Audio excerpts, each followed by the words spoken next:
What is up, everybody? Welcome to The Feast, episode 64, the show where you submit replays and we cast them. I am Delthius, and joining me today, we've got Jed Eriksen. What's going on, man? Heyo. I've been, I'm doing fine mostly. I've been getting destroyed on Tooth and Tail ladder, but other than that, doing pretty good. You're KSR, right? So that's good for us, man. Common folk are almost out of No. Pocket World, I think. We're getting close. But Well, yeah, we man. all know that in the end, we will pull through. The KSR will always win. Yeah, I don't think so. But anyways, guys, welcome to the show. How's it going? I'm super excited to have Jed Eriksen here with me today. I'm sure you guys are all familiar with him, but long time Tooth and Tail caster, tournament organizer. You're even starting to do more like an in-depth replay analysis style show too, right? Yes, a lot of people have been worried that I'm trying to steal your spot here, but I don't think that the show I'm trying to make goes in the same direction as yours at all. Oh, dude, that I appreciate people like feeling that way, I guess, but dude, I feel the exact opposite, man. Like the more Tooth and Tail content, the better. You know what I mean? Yes, and I did make sure that that I'm not here to basically steal what you're doing. Hey, Guntoy Ninja, I appreciate the subscription, man. Thank you, dude. Hey, nice sub. Yeah, he's a buddy of mine in real life though, so I don't know if it counts. He actually might be like one of my best friends. So there you go. Shout out to Guntoy Ninja, man. But yeah, I'm super stoked, man. Tooth and Tail Season 2 League is going on right now. Andy and Best Saki are actually casting that on the Steam page, on the Steam storefront at the moment. So super awesome, man. I think they're in Pile's match right now, right? I closed out the browser because I didn't want to lag. Yeah, I saw it was 1-0 when I last looked. Oh, man. In Pile's favor, that is.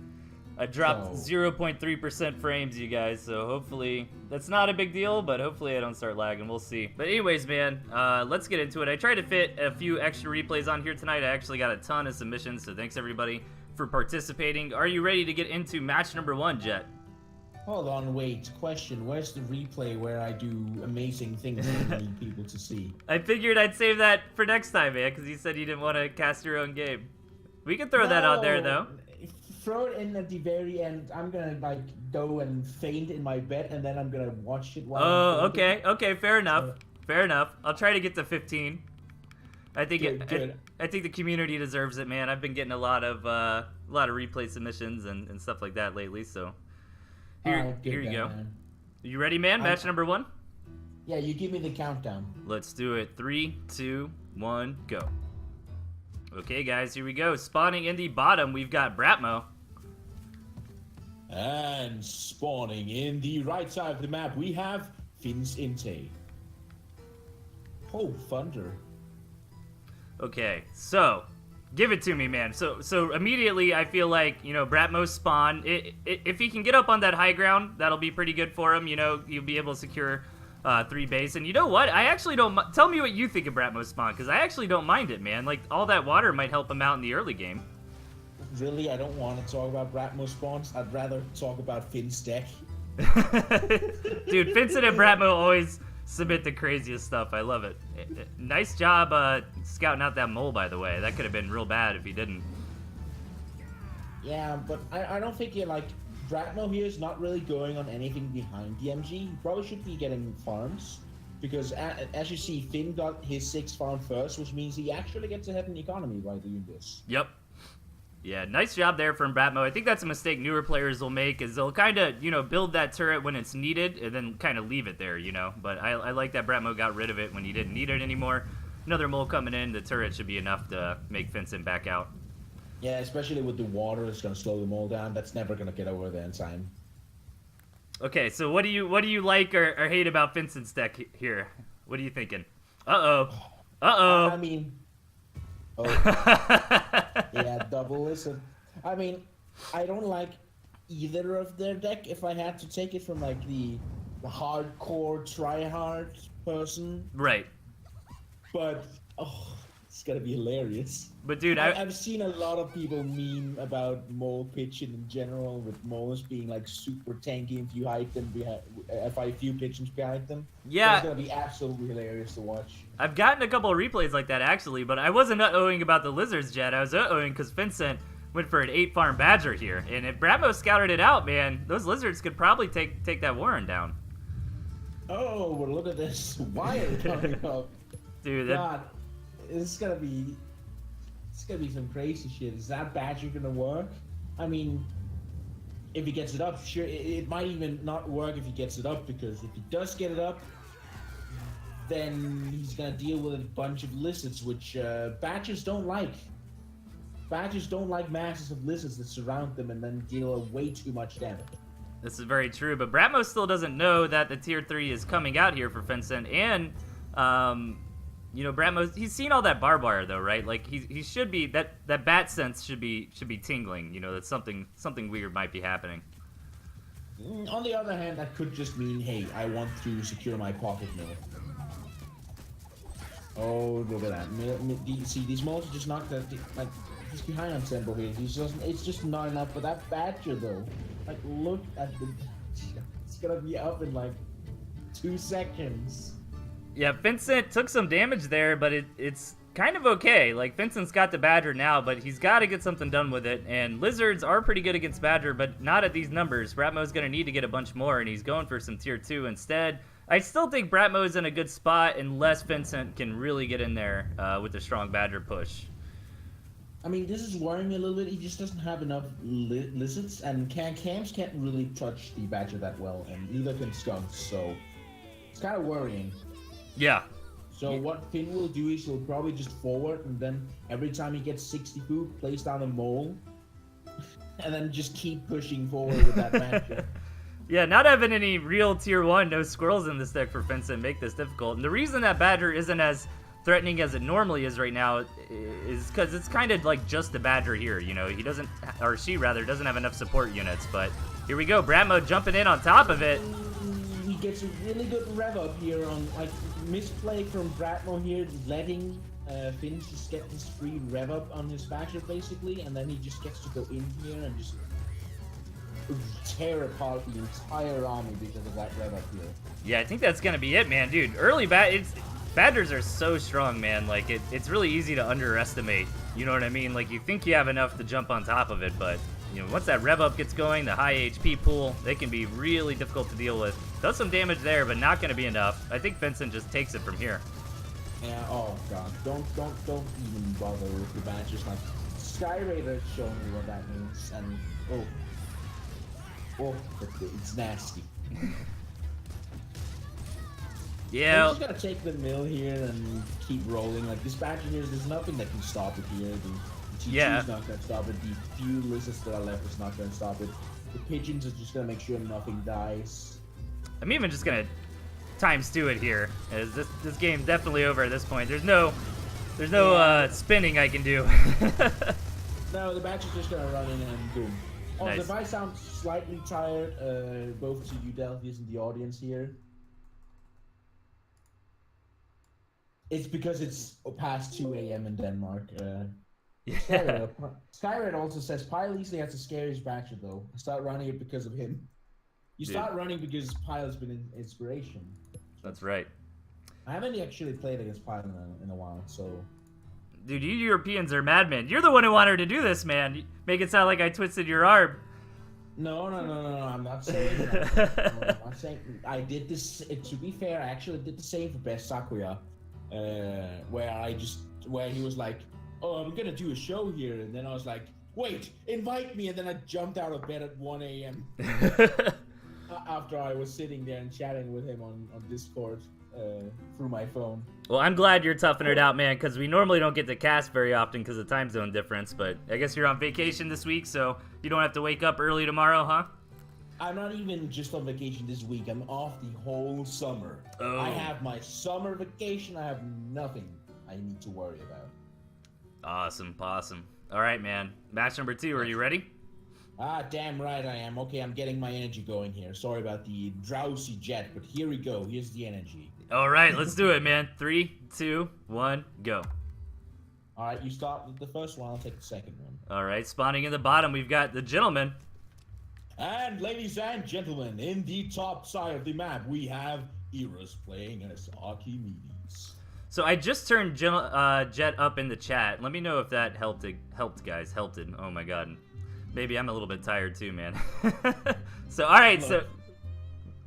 You have no excuse here. Oh, this is nasty. Look at this map here, and then look at Eros having ferrets in his deck.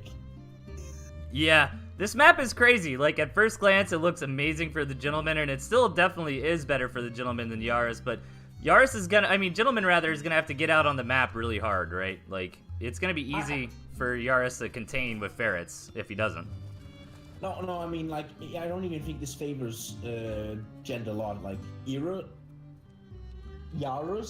How do you... I've heard it's Yaris, but I don't know. It's a weird European name, so you tell me, man. Eros. I would say Eros here. Okay. I have the European weird pronunciation, I guess, privilege here, so... There we go. I'll take your word for it, man. But yeah, what I'm saying here is that Eros can just take if you go from his mill, go south, then there's this one mill on the high ground beside some water with a cliff in front of it. Yep. If Eros can just place some forward warners that are very close to that mill, and then go up and take it, then he can just close off the whole map, and there's nothing Gent can do. Yeah, exactly. I think whoever controls that portion is basically, going to have all the map presence here and probably win the game. That's why I was saying, gentlemen, really, if he can get out on the map and kind of secure some ground for himself, this is fantastic for him. But if Yaris wins that high ground, then that's basically GG for gentlemen. Yeah, Gent is doing the right play here, placing very forward warns because he knows he needs this mill here. But even if Gent gets it, Eros can still go the other way and grab some of these 4 mills on the right side. Plus, he has the 2 campfires in front of his base. Yep. So, it's actually a third one on the left too. This is a lot of campfires there. But yeah, it's definitely gonna be a fight for that 1 mill there. I suspect that highly. Yeah, this map's kind of interesting. Like, the more I look at it, it really is gonna be like whoever gets the map control is gonna basically get all the grist mills. You know what I mean? Like, if gentlemen can actually come in here, it seems like either player can get contained fairly easily, if that makes sense. No, I really don't think so. I think still that even if Gent takes this mill that he's gonna take now, Eros can still just farm up on the right because Gent still has to pass through a pretty dangerous area to get to those mills. You don't think... oh, okay. I was just looking at it like if gentleman gets this spot, then it'll be easy for him to cut over to the right, but you could be right there. But anyways, guys, Eros coming in for a big engagement. Those toads are not getting target fire down and actually get great connections onto the gentleman there. Well, you could say that. The thing is, there's water on the right side there, so that water is going to make it really hard to get up to those mills. Yeah, gas goes down here, and Eros has his skunks live here, and I think Eros just slightly wins that fight, but Gent I would say actually Gent wins. Not because he lost the least amount of units, but just because he has the better map control now. Yeah. Even though he didn't come out, pound for pound on top in that fight, it was kind of mission accomplished where he gained control of the zone. And now Eurus is going to try to start making his way over to the right. And let's see where these guys take it from here. Gentleman not being too greedy yet on that gristmill. I think that's smart. Big engagement coming down, though. Eurus is just being really aggressive here. I've been seeing him do this a lot, where he just plays extremely aggressively and tries to get toe connections and just ends the game as soon as he can, but I don't think this is the correct play here on this map. I really think that Eurus should on this map here try to go for more of the 4 mills on the right here. And just sit there and maybe try to 2-bait something instead of doing what he's doing now and just continuously running against the gentleman's defenses. Oh, but he might have enough to break through depending on if he gets some good toe connections. No, all of them kind of split over to the left, so the units on the right for the gentleman getting some work done, but gotta retreat with that skunk. Eurus is getting close to claiming this high ground, but gets pushed back for the time being. And yeah, I think, I definitely agree with you. If Eurus could get his own economy going, that would be ideal, but you'd think Eurus just probably feels like he's so close to breaking the gentleman off this high ground. He's still kind of a little bit tunnel visioned on that plan, it's just not gonna happen with these MGs coming down here. Eros doesn't have his ferrets out. He doesn't really have the ability to buy ferrets. They're too expensive to get at this point. So he's gonna get some pretty mad-toe connections. Doesn't really matter though. The MGs are gonna pull a lot of weight here, and he can't break through two of them. Yeah. So Gentleman just holds it. He has the better economy. Eros just can't afford a whole lot of things now. They're trying to afford something, but I think it's too late, and that Eros should go for the mill he just bought way earlier. Yeah, I think that that second attack was definitely that turning point you've been talking about, where he just tried to go a little bit too deep. And those MGs, man, like if they actually survive, you know, and stay alive throughout the course of the fight, they just pump out a ton of DPS. And they have really good DPS. Like even after the from 6 to 5 DPS nerf, having 5 DPS MGs is really good. Yeah. All right, Era's gonna come in and try again, but this definitely, I'm pretty sure this attack's not gonna do well for him. He did sell the toads, and the skunks are going down for Eris here. Gentleman's gonna hold, losing his skunks in the process though. Yeah, the thing is, it's a little bit of like trade slightly favors Eris right now, but as long as Gentleman still holds it, he's ahead because he just has the better economy. Yeah. And Eris is gonna try and take down farms. I might take one down. He does take one down, but I don't think this is enough to stop Gent. Yeah, now Eris is on, you know, that campfire plus 1 farm on his expansion. Looks like he's gonna go throw down maybe 1 or 2 more. So his economy is starting to come back a little bit, but you know, if you just look at the warring counts here, Gentleman's basically got the same tier 1 as Eris plus some Falcons on the way. So he's still looking like he's in a good spot here. Indeed, that and Jen still has the better economy right now because Eris' farm hasn't finished constructing. And look at that Falcon raid coming in there. Yeah, nice little annoying harassment there from the Gentleman. Well done. You're gonna pull that Falcon back. Eros actually sells 2 of his farms, which is very important. I don't think that was the correct play from Eros but he felt really threatened by it, so... Yep. Yeah, Gentleman didn't really, quote-unquote, get any damage on, but making Eris sell those farms is absolutely huge, because we're in such scrappy economies. Look at this. Great run-around attack, misdirection by the Gentleman. Trying to make Eris think he's going to come harass him with the Falcons again while his squirrels come up, but doesn't look like Gentleman actually rallied his squirrels as far as he needed to for that. No, and he doesn't really win that poke there because he gets one of his squirrels down. But Eris engages here, which I don't think is very wise here into the defensive structure and everything here. It's just not going to work for Eris, and all his squirrels are going to die. And now he's left without an army, and Jen still has 6 squirrels and 2 Falcons now, which took down the mill here, and Eris is going to be forced to tap out. Yeah, Gentleman actually did rally his Falcons over there. Didn't need him in the main fight because of that turret, and just because he was a bit ahead from taking successful engagements in the previous little skirmishes. So, well done there. Very well done. Before we jump into the next replay, just give it 2 seconds. It's very cold here, so I'm going to close the window. Sure. It's very cold, he says. I live in Florida, man. It's like 100 degrees right now.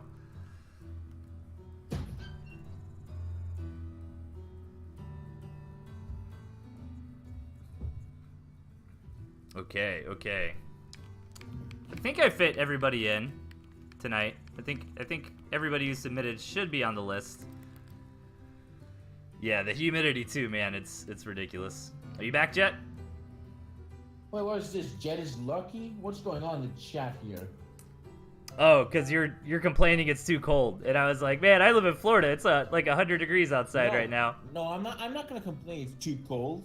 I love cold. It's just like I'm just manipulating the temperature to fit more what I want for right now. Like, I'll open the window again when I lay down in my bed. Because I want that cold to get in here. Fair enough. Yeah, dude, I always like it cold when I sleep, man. My wife's the opposite, and it kills me. But the colder, dude, when I go to a hotel or something, man, I crank that AC all the way down. It's amazing. All right, man, match number 3. Are you ready? Damn right I you. Damn right I am. Let's go. 3, 2, 1, go. All right, spawning on the left, we've got Mana Shrimp. And ladies and gentlemen, on the right we have Nick playing as Inferior Rat. Ha! Ha! Scoff. Let me brush my hair dramatically. All right, man. Fox versus Owl. What do you think of these compositions? If Mana Shrimp could get in there early, he can do good. But if the game goes too long, that Owl composition can kind of just overpower level. You know what I mean? The Fox player. Yes, however, we also have to look a little bit differently on the thing. So basically here, Mantis has something that's really good against Owl, and that is that he both has Falcon and Skunk. So even if Owls get out, we saw this in a game on I don't know if you were watching that game, but we saw this on a game on Sakuya's live stream, where having Falcons alone, here we both have Falcon and Skunk, could actually beat 4 or 5 Owls. I think it was 5 Owls actually. Just because the player that were against Owl had so much economy, so Yeah. a lot of people just think if you lose the game and 5 Owls get out, but if you have a full mill with 8 farms over him, over the Owl player, you can still win it. Right. A lot of times, too, I mean, an opponent who's trying to get big and get up to that enormous Owl count and stuff, if you can try to slice the map off in kind of your favor, you know, especially if they build a lot of balloons early game. Look at this Mana Shrimp stealing that campfire. Let's see if Nick catches it. But yeah, totally, man. Like, Skunk Falcon are both fantastic units against Owls. Skunk Gas actually deals with mice very, very effectively. Yes, but just it's very true, and it's really important, especially if you have Owl versus Owl Wars. Skunks are amazing as your T2 in that situation. Right. Just having that huge gas cloud taking care of the enemy mice is going to allow yours to overrun theirs. Yeah. So we see an early expand here already. A lot of people have been going for very early expands this meta, I feel. Yeah. But still, I'm impressed that Campfire's actually doing work now. Dude, Nick might just never scout it at this point. You know what I mean? Like, if he hasn't scouted that little crevice, he might have just kind of assumed nothing went back there. And it can definitely happen, man. You can just miss key things on the map like that from time to time. I'm actually going to check here. No, he has actually not been in that corner of the map. He does not know the campfire's there. That's what I'm saying. If he hasn't been back there by now, right? Like, he probably never will. I don't know. Maybe later on he might just accidentally see it, but the campfire might be burnt out at that point. Yeah, seeing an empty campfire 10 minutes into the game. It's just going to tilt you, man. Just gonna piss you off a little bit. Just be like, man... But even then, he should destroy it, because Mantis Shrimp having a campfire behind his enemy is actually, even if it's an empty campfire, it's still really good. Oh, yeah. Because it allows you to burrow there and have an easy time scouting. Yeah, plus like a base race situation or something like that. I mean, you never know. So this phase of the game is pretty interesting, man. Players are trying to really keep tabs on what their opponents are doing, specifically the amount of farms that they're taking on their second base here to try to keep tabs, kind of infer information off that, you know. I like how they're going for the same build. They have the same amount of T2. They have the same amount of T1. They have the same amount of farms as in Mantis Shrimp's campfire counts as a farm in this case. But, you know, so it's actually really looks even on both sides. The only difference is 3 toads versus 6 pigeons. Yeah, this is like a nice little standard ramp up kind of game where both players are just kind of evolving with a little bit of a gentleman's agreement to play nice for the first few minutes and get up to big armies. And this is kind of neat because you don't see this like super often anymore. As I say that, Mana Shrimp is moving in for an attack. But it's kind of cool to see armies in large numbers. You know, normally it's pretty small because they're constantly throwing units at each other. Yeah, but sometimes things like this happens and it's just really hard to pursue. But I do think Mantis Shrimp, if he plays it right, could actually get something done here. However, I don't think he has enough toads. If he's gonna go for toads, he probably should go put more toads. That requires putting in a surprising amount of work, actually. Nice defense from Nick. Gonna move Mana Shrimp back for now. And yeah, those toads never really got to hit that critical mass. You definitely need like at least 6 of them, you know. 3's pretty easy to target fire down, or they might just die on their own. So far, neither player going for that tier 3, man. And Nick took that better engagement, and he's even kind of macroing up a little bit faster. But all this tier 2 coming down from Mana Shrimp, man. This next attack could be pretty brutal. Indeed, Nick is actually just playing. He wants this to happen. He's playing a deck, and he asked them. Oh, look at that! The campfire has been seen. Oh, there we go. Just moves the Falcons over there. I love it. Doesn't get his army out of position. Yeah, because if he did, Mantis Shrimp might just abuse that to his advantage and just go in and pick off a few warrens, and it wouldn't really be worth. But wait, the campfire is still up. Yeah, he So missed that micro. Yeah, he accidentally rallied them back, so he's gonna go there and try and take it out again. That campfire, though, it has gotten its value, I'd say. Definitely has gotten way more than 60 food out of it. Yeah, not to mention that campfire is also kind of denied for Nick to take, you know? Like, it's almost not even worth it at this point. I'd still say it's worth it, but I'd max out my mills first. Yeah. This mill is going to be very interesting. Look, there's like a forest between these two mills, but you can still shoot over it. Right. No one has ferrets, but even then, they could harass the farmers on the mill without taking down the mill itself. Yeah, this is a really bold move for Mana Shrimp. He knows that if he can actually secure this gristmill, and mainly more secure this territory, then he prevents Nick from easily getting up to a third base.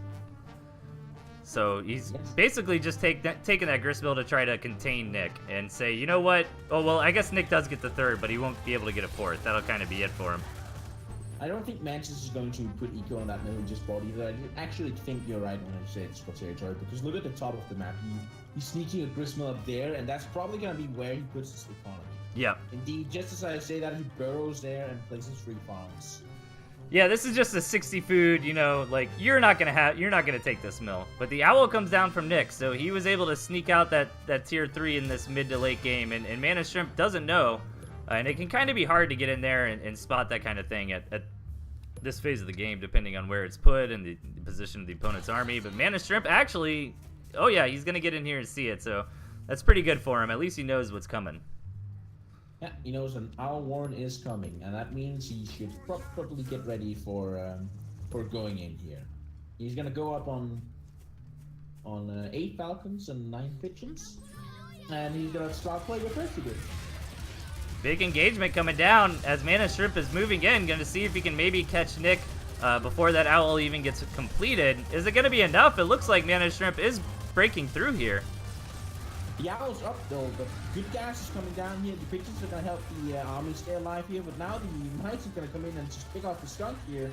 The falcons though are the pigs gonna actually take them down? No, the pigeons are gonna make them stay alive here, and the falcons are gonna chase in though and get destroyed by Nick's falcons. So I think he overextended with his falcons there just a bit much, and I think instead of going for the owl, he should probably just have tried to take down the farmers on the mill. Yeah, nice hold from Nick there. Yeah, Mana Shrimp, they definitely went too deep. He kind of thought he'd catch that owl, but those falcons spawning right then and there, man, it's exactly what Nick needed. And now Nick's going to come in with some counter aggression with a lot of mice, and these toads from Mana Shrimp, man, are basically going to trade out Null and Void here. Indeed. They just get taken down for free here, and Nick is probably just going to sit there and walk his owl back and forth, sit behind some wire, and constantly harass with it. Probably go for another one. Wouldn't really surprise me. All right, Mana Shrimp coming in again, but with this barbed wire here, it's gonna help him.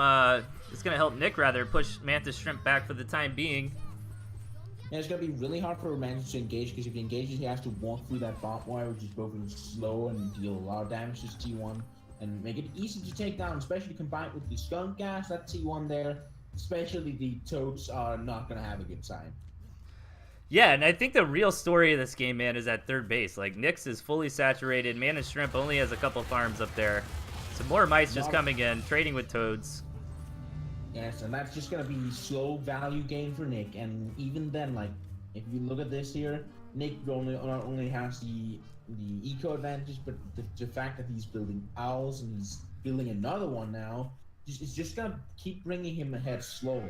Yeah. He's going to be able to play his value game and just win the game by grinding it out, basically.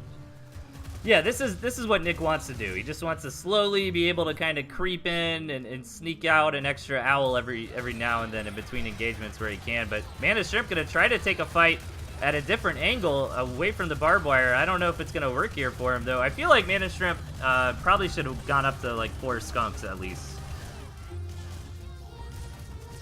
Yeah, this is gonna work pretty decently for him. And the mice there are gonna have a hard time engaging because they have to run all the way around that forest. So that's actually a pretty smart way of attacking Nick here.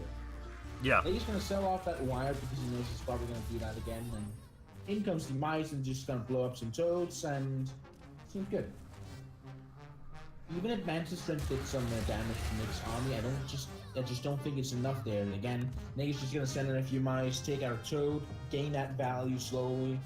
Still has the eco advantage, so everything is just looking really good. Mantis Shrimp, though, is going to come in here and harass the farmers now. This is what I talked about, standing on the other side of this forest and just being able to poke at the farmers. And now Nick now counter engages. Wow. Yeah, that's a nice angle for Nick. He needs to target fire down those falcons, kind of catching Mana Shrimp's army a little bit spread out and in a decent choke there. But Mana Shrimp's going to push him back a little bit here. Is Nick going to have enough to hold? Lots of falcons here, man. Still alive. Pigeons putting 8 stacks of heal on the same falcons. Dude, it's Either insane. way, that was in some these pigeons sometimes, especially with the 4 range, you can put so many stacks in one unit. The second owl's out now though, and that's just like it's like watching one of those scenarios where you're just waiting. No, I don't even know what I'm talking about here. But yeah, definitely just watching 1 owl is a little bit scary. Watching 2 is like, ooh. 3 is like, no, please. Right.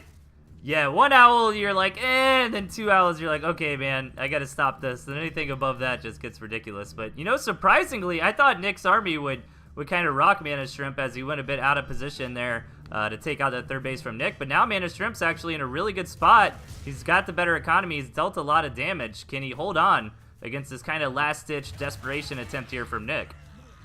And here's where we proved Delthius wrong when he said that the campfire there wasn't worth it, because that campfire is definitely worth it now. Oh, yeah. Oh, yeah. 100%, man. Get out of starvation.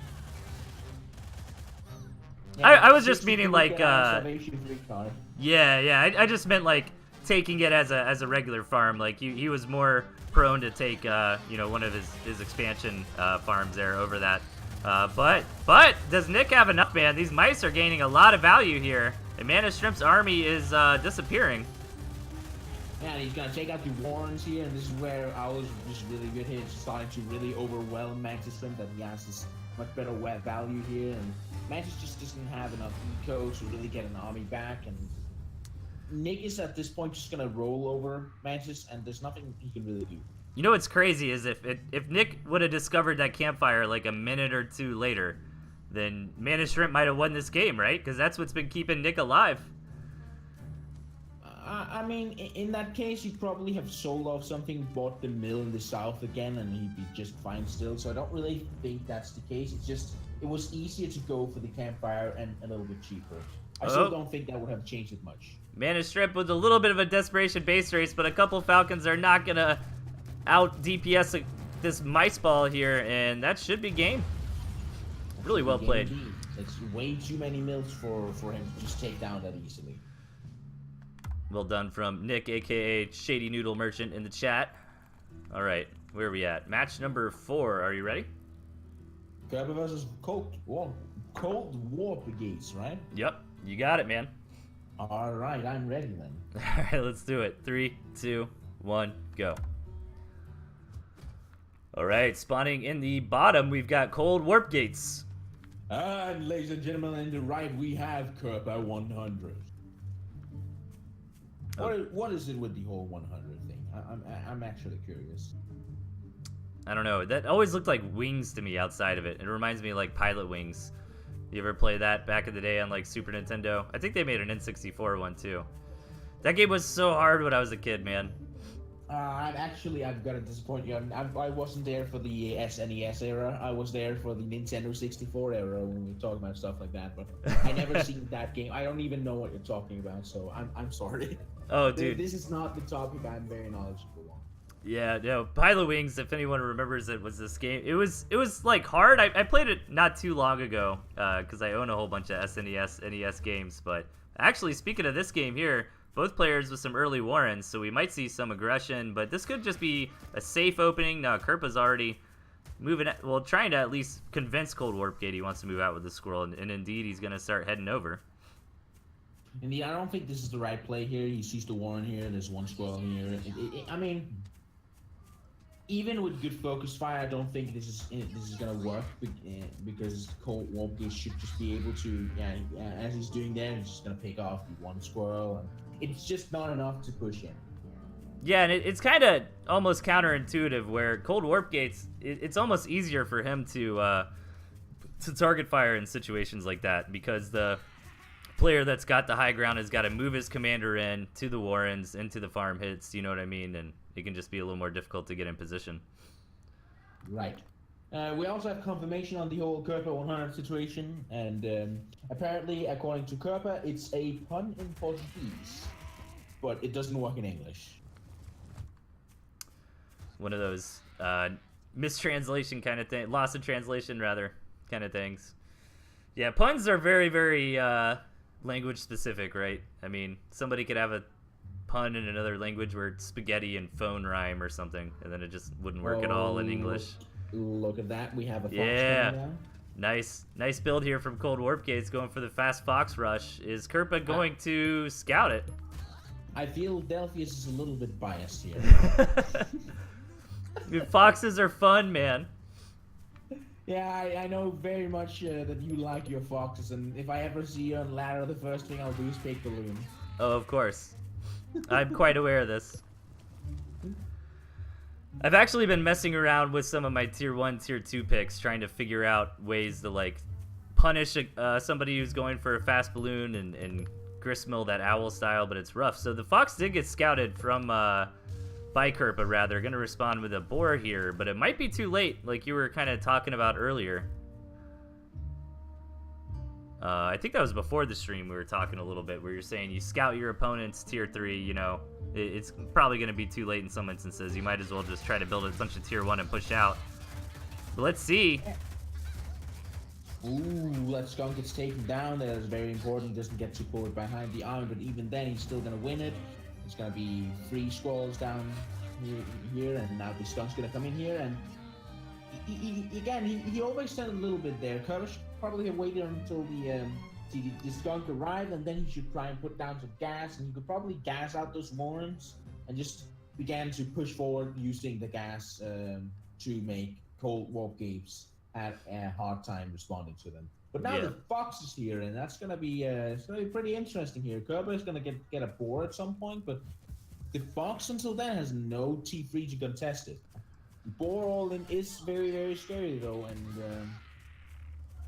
ooh, the fox takes some damage, but it's only half its health. It's just not enough to kill it, and Kerpa just has to somehow survive until the boar gets out here without taking too much for fox harass. Yeah, the fox has a lot of hard counters, but Kerpa doesn't really have any of them in his deck besides getting some turrets out, I suppose. But his boar is almost here. Now, I would still kind of favor the fox in the boar engagement, but it really depends on how it goes down, right? Like if the fox is able to get some shots off on the boar before it happens, or if the boar gets those real AoE connections that it's looking for. But Cold Warpgates might be overextending a little bit here. His tier 2 is going to go down. Well, actually, he's going to get out with those snakes, so he's definitely happy about that. Yeah, I'd say that the boar is good against the fox just because it's too tanky for the fox to really take down, and then the boar can just use that to kind of push in and corner the fox in the owner's base and just grill down that base.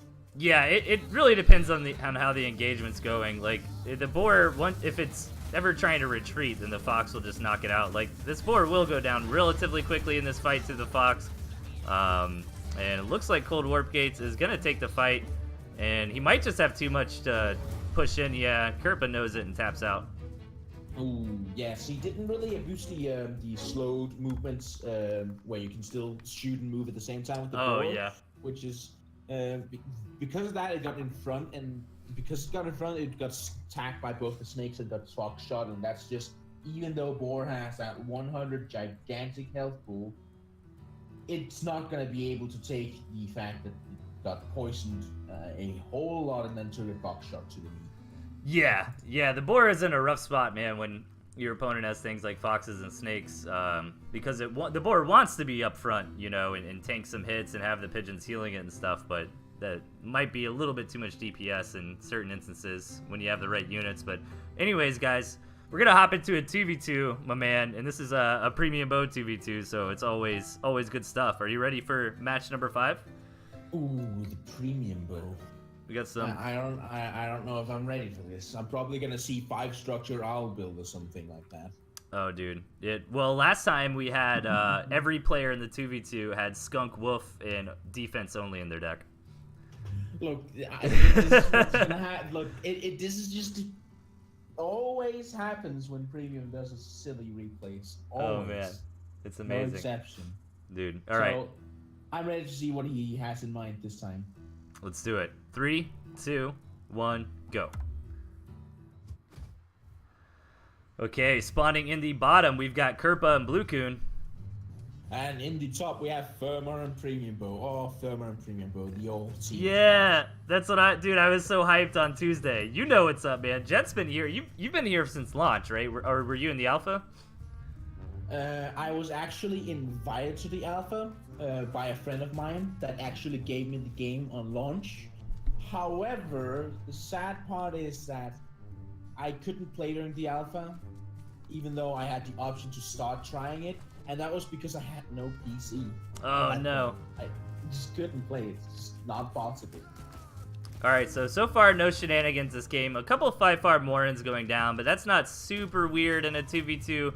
Firmar going for a 5-farm double, though, so that should definitely be a sign of aggression. Normally I look at Premium Bow for some crazy nonsense, but his deck doesn't look totally, absolutely nuts this game. He's going to throw down a couple mines, but they should. I think those got seen by blue and yellow, right?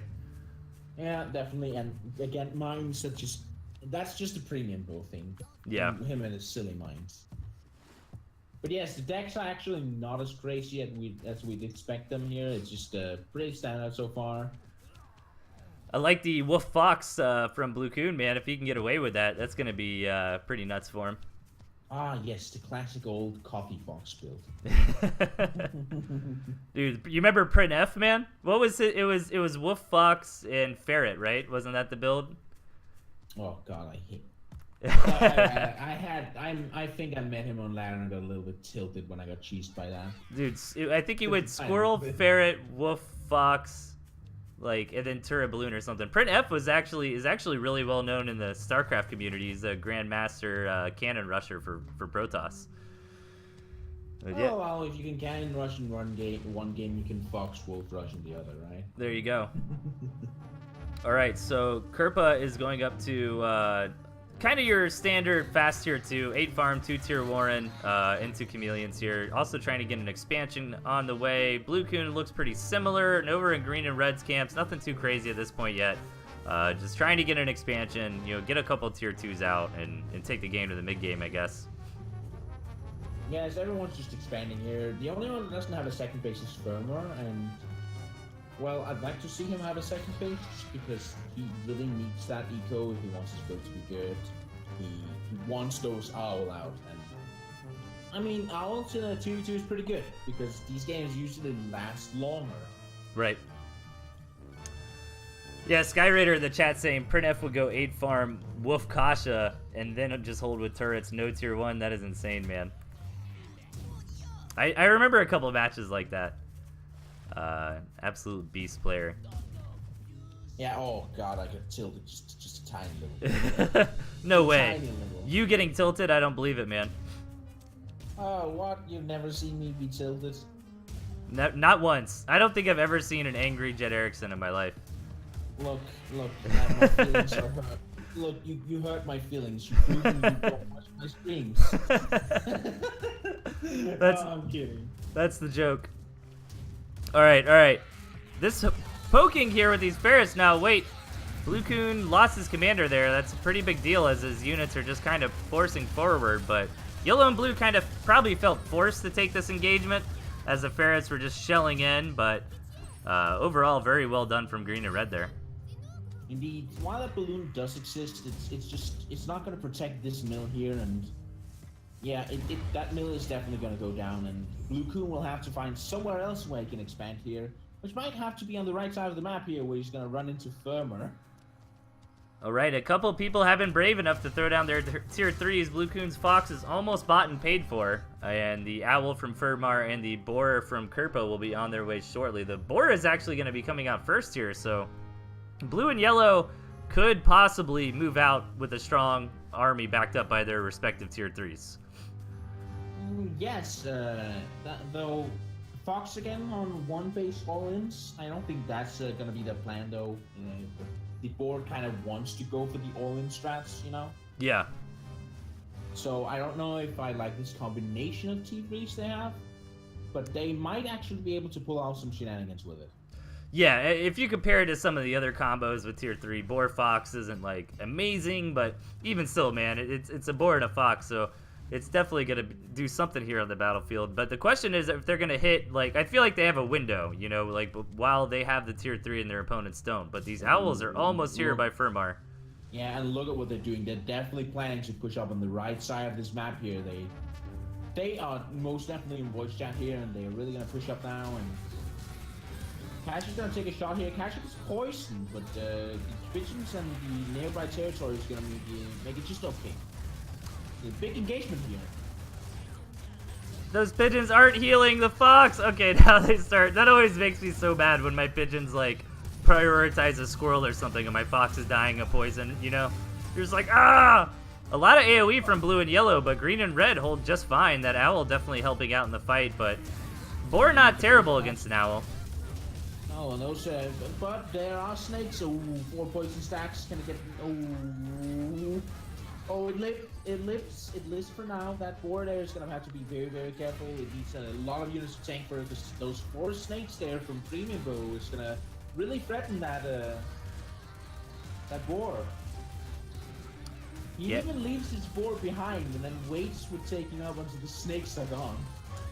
Yeah, nice. Trying to give it a little extra time to heal up as well. I was worried a little bit for Kerpa's commander. It's very important in long engagements like this, but he got it out in time. But the boar getting really low here. Nice micro by Kerpa. Keeps it alive yet again. Ooh, it needs to get in territory. It has a poison stack on it, which is gonna slowly kill it. It has double poison stack on it. It gets to live. It's so close all the time here, but now these pigeons there are gonna be caught off guard. And geez, the Fox and the Boar here is a dream team coming in here. Is it enough? Yeah, I'm really impressed with Kerpa keeping this boar alive for as long as he has, man, especially with the snakes that B-Boop's got. But red and green do have enough to push through, take out an expansion, gonna back out for now, but that's good for them. I mean, that's some real damage done there. Indeed, and that boar there is, I mean, it's really hard to get work done with boar with all these snakes around. He's been doing a really good job microing that though, and that's going to be healed up by the pigeons, and hopefully they can make something happen, because Fermar is just sitting there on 2 owls, and that's scary. Blue is also starving, but he's getting a mill now, so he'll be fine. But with that low in eco, they're kind of forced to push forward to do something. Yeah, they need to start claiming some of this map, man. Green and red are not slouching on gobbling things up. You know, green and red gets to 9 o'clock. What would that split? I guess if we split it here, where blue and yellow can kind of get everything on the right, then it would be 6 base versus 6 base. But this base in, like, the 2 o'clock position, I feel like is going to be pretty tough to take. Yeah, it's not going to be easy for anyone, especially because if you look over at the Premium Bow, he has 4 ferrets, and just so easy to siege from the high ground down on that mill if he's gonna take it. So I don't think that will happen this game at all. Yeah, I agree. There's a lot of times you see that on Tooth and Tail maps where there's grist mills and we just almost don't even talk about them. You know what I mean? Because they're just kind of in the war zone where they're just too close for anyone to really take. And then it's like, if yellow and blue did get enough map presence to actually be able to take that base, and they basically won the game at that point anyways, right? But lots of crazy stuff coming in here. We had red attacking on the right while Kerpa's coming in on the left. Yeah, just look at Kerpa. He's going to push up here and force Fermar to try and go back to defend here. But at the same time, we have blue come down on starving again here, but his Fox is still alive. Fox is still putting work in there, so he might get into... He has 50 seconds where he... just micro the Fox. I don't know if he'll live, and it's just gonna end up in Fermar versus Kerpa, I think.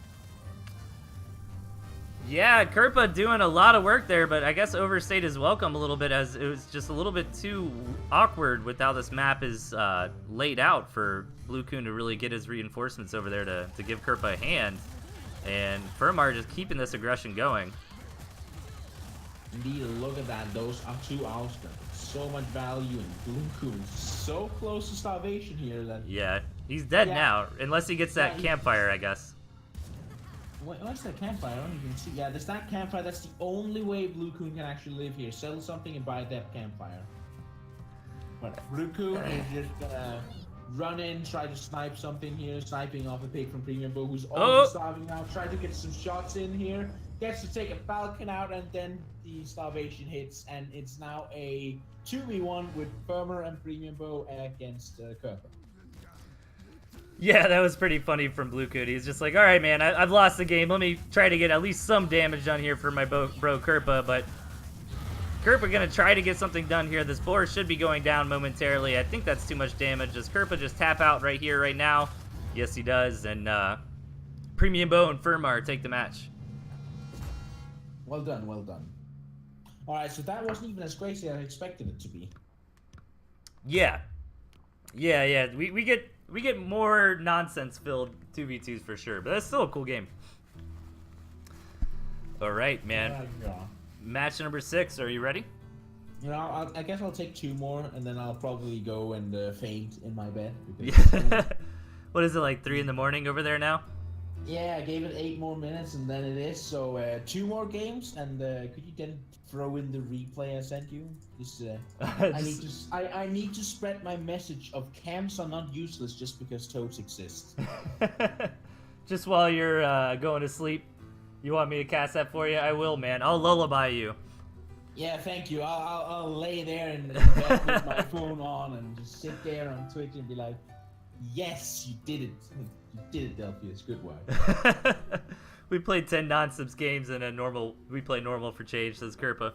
Dude, it's nice seeing a normal 2v2 from time to time, though, because some people are probably watching to actually get some legitimate notes, and it's kind of hard to tell. Well, I guess not really, when, you know what I mean? Like, if somebody's memeing or if they're being serious, but I think overall that was a pretty serious game. But if we think about it, isn't normal what happens most often? And if it's 10 games of nonsense to 1 normal game, wouldn't the nonsense game then be the normal game? That's very true. Mind blown, man. Mind blown. Look, 200 IQ over here. There's nothing you can do. Dude, this is amazing. All right, match number 6, man. Are you ready? Yeah, just I find it mandatory to post this in chat now. That's awesome. Go. The 200 IQ emote, I love it. All right, I'm ready on Ono versus Stalko. Yep. Let's do it, man. 3, 2, 1, go. All right, spawning on the left, we've got Ono, aka Sky Raider. And spawning in the bottom of the map, we have Stalko, playing as the best rat. Yeah, the best rat at snitching. Stitches get snitches, man.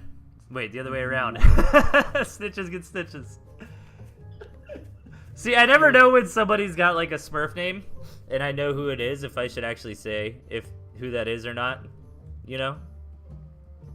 I mean, sure, you could do that. It's Sky Raider, we know this, and it's not really a secret, but if you see someone with like one of those, I mean, I even do this at times too. Sometimes you'll see me trying to learn new people that MGs are bad for their health, so you'll probably see me having names like spam MGs to lose. Yeah, I've seen that on the ladder board a couple times. Of course that's you. 4-far mole is bad. What you want? No, get out of here. Okay, 4-far miss, but 5-far mole is actually pretty good. Yeah. Well, moles have. You remember the old days, man, where like 4-far mole aggression was just ridiculous, but it's definitely not like that anymore. Yes, the times when moles had 4 damage. We don't without crit, like just 4 straight up damage. That's crazy. We don't talk about the dark ages of Tooth and Tail. All right. You want to talk about cheese, man. That is the most cheesiest cheese. That is like that stinky cheese that smells like feet. What? No, look, if we don't want that, we're going to go back to launch where everyone played 5T1s and Fox. Oh, dude, apparently one of the guys in Alpha, I think it was Shoefly, was saying at one point in the Alpha, foxes could attack buildings. So it was like, jeez. Yeah, I heard that it was like half damage to buildings or something like that. Oh my god. That will make me sad because I don't like that. That's because everyone at launch was terrible. Fair enough. All right. So the big thing to point out this game is that Skyraider got that campfire. He actually went 8 farm campfire, if I'm not mistaken. So that was very greedy, but Doggo didn't punish him for it. Doggo has scouted that out, and he's even scouting out that second campfire, so he's going to respond by taking a gristmill, maybe throwing about 3 farms on it, and he's winning the tier 2 rush at the moment, but unless a timing attack comes out, that's not going to matter too much. No, definitely not. I think this is just going to end up in a pretty stalemate game unless Skyraider wants to go out with Skunks. He does have the good old Skunk Pigeon combo that we know so well for pushing in and poking people with. Yeah, Skunk Pigeon Squirrel is definitely a nice combination. Help keep those skunks alive on the front lines with the pigeons. Just a couple pigeons can really help your sustainability for like prolonged engagements, and you're gonna want to micro with your skunk and try to get free damage in on your opponent and things of that nature. So pigeons can definitely be useful in that scenario. Damn right, and oh god, it's just oh, hold on, wait. Never mind. Okay, back to playing Tooth and Tail. Sorry about that. My chair is actually my chair is breaking under me. What is this? Is your chair's finally falling apart, dude? My old chair. I just bought a new chair not too long ago, a couple months ago, but I literally had my old computer chair duct taped together, man. Like it was so bad. Mine has this metal. The legs are just metal, and they are slowly breaking off. So Skyraider's going for a pretty meta build at the moment, I feel like. I don't think you see the snake with this as often, but I like the snake pick there. He's kind of got Skunk Snake to cover AoE and single target with his tier 2, but essentially he's just trying to macro up really hard, throw down that balloon for some defense, and try to get to owls here eventually. Yeah, you should have seen this last patch, though, when Balloon wasn't nerfed. Ooh. Oh, yeah. Oh, no. What do you mean I should have seen the last patch, Jet? Yeah, you saw that. I saw the last match. It was brutal. Yeah, I'm a Fox player, man. Are you kidding me? Yeah, everyone's got Balloon. That's gotta be your nightmare, right? Oh yeah. Even balloons today, like for my playstyle, for typically the decks I go, I have been trying to. Oh wait, hang on. Here we go. We got an engagement coming in. A lot of really good gas clouds getting down for Doggo there, and Skyraider's forced back for the time being, but. I kind of like turrets for my particular playstyle better than Balloon because the turrets can help you get there in the early game when you're trying to rush a fox or if you're trying to set up a contain with your opponent, For me, turrets are just like really clutch moment, if that makes sense. But balloons are definitely still really strong in scenarios like this where you're trying to just kind of powerhouse up. Damn right. That and they just are really good at denying poke, and even after the nerf, I feel like they're still very usable without being oppressive. Yeah, I think balloons are in a pretty decent shape now. They take longer to build now too, don't they? No, they take exactly 20 seconds, just like they've always done. What am I thinking? Oh no, it was the artillery cannon that takes longer to build now. That's right. Yeah, it went from 30 to 50 seconds, which I think is very fair because those 30-second artillery cannons can get really brutal. Did you remember that week or two? We had a tournament. I can't remember what tournament it was. No, I think it was NA versus EU, right? Where like the day of the tournament, Andy launched the 120 artillery cannon change. No, it wasn't 120. It was 180 10 range artillery. And Arbus used the 10 range artillery to win the tournament against Chip. Yeah, don't rub it in. Oh, so that was after the... Okay, so that must have been right when they probably changed it from the 120 Arties. And then he was like, you know what, I'll make it 180 again, but I'll give it more range. Kind of the next iteration. And then that also just broke Artie once more. Yeah. Dude, the 120 artillery cannons were ridiculous, though, man. Yeah, I see what Andy's trying to do, but I'm glad that he's calming down now with his more crazy ideas. Nice attack coming in here from Doggo. The first balloon goes down almost immediately. Look at this, 2 woofs here from Doggo, man. pretty crazy, but really bread and butter army here for Sky Raider. Lots of mice on the ground, lots of good skunk gas. Let's see if he can hold. It's pretty tight, man. I'm actually almost surprised that Sky Raider is holding on against this. Whoop buff is pretty strong. Yeah, this slow trickle of mice coming out from the owl is just not going to be enough either. Like, there's got to be more owls than this than one if you want to pull off a continuous stream of them. So these owls here is definitely going to have a good time pushing though.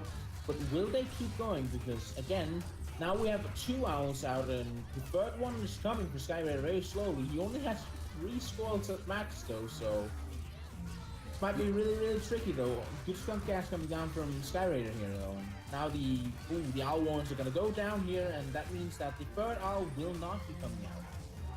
Yeah, Doggo took a big risk, but got a lot of damage done by moving his units up onto that high ground, onto the infrastructure of his opponent. He actually gets the wolves back home because the wolves buffing each other up like bros there. And gonna back out for now. Overall, Sky Raider is still alive though, but he did take quite a bit of damage there, and Doggo is on the better economy. Yeah, that, but still he has owls, and he's been able to hold it here. He only has 2 of them though, so I don't really think it's enough quite yet. Yeah, Sky Raider is gonna go for some eco now though, and slowly start to try and catch up on that. In that first fight, like, Sky Raider almost would have wanted something else. Like, that was a really nice timing by Doggo, where, you know, if your opponent's got 1 or 2 owls, it's not the scariest thing anymore or in the world. I mean, it is better than it used to be, but it's really that critical number that Doggo's trying to prevent with all this aggression.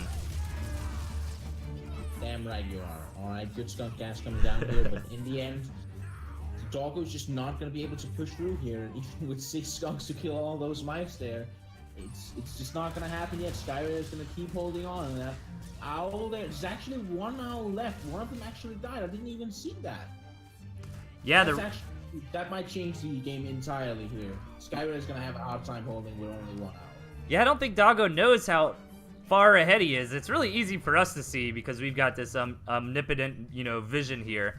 But it can be rough to tell, and I think the big heroes in those previous engagements for Sky Raider were the skunks, right? And those died, you know, one's rebuilt, the other one's almost here. So Sky Raider really needs those for his defense. But Doggo, man, he could attack in here, you know? Like, it always sucks when you see this in the replay. Man, and look, Doggo's gonna move up now. He's gonna try and click this mill here, and now that he has it, it's gonna work as a good shield for his army. So, and he's actually gonna go now. He's gonna try and attack here. He's gonna take down the Warren, get some really good gas down. Those 6 skunks are just gonna be there, and then he's gonna take down the balloon. That was a really good fake out. Just fake a run and then go in again and take out the balloon. Well played there. Yeah, this tier 2 is getting pretty out of control for Doggo, man. Sky Raider's kind of back to the Stone Age, just working on the basics, trying to get his tier 1 count back up, trying to keep his economy on par with his opponents as best he can. But again, he's just been so far behind Nico.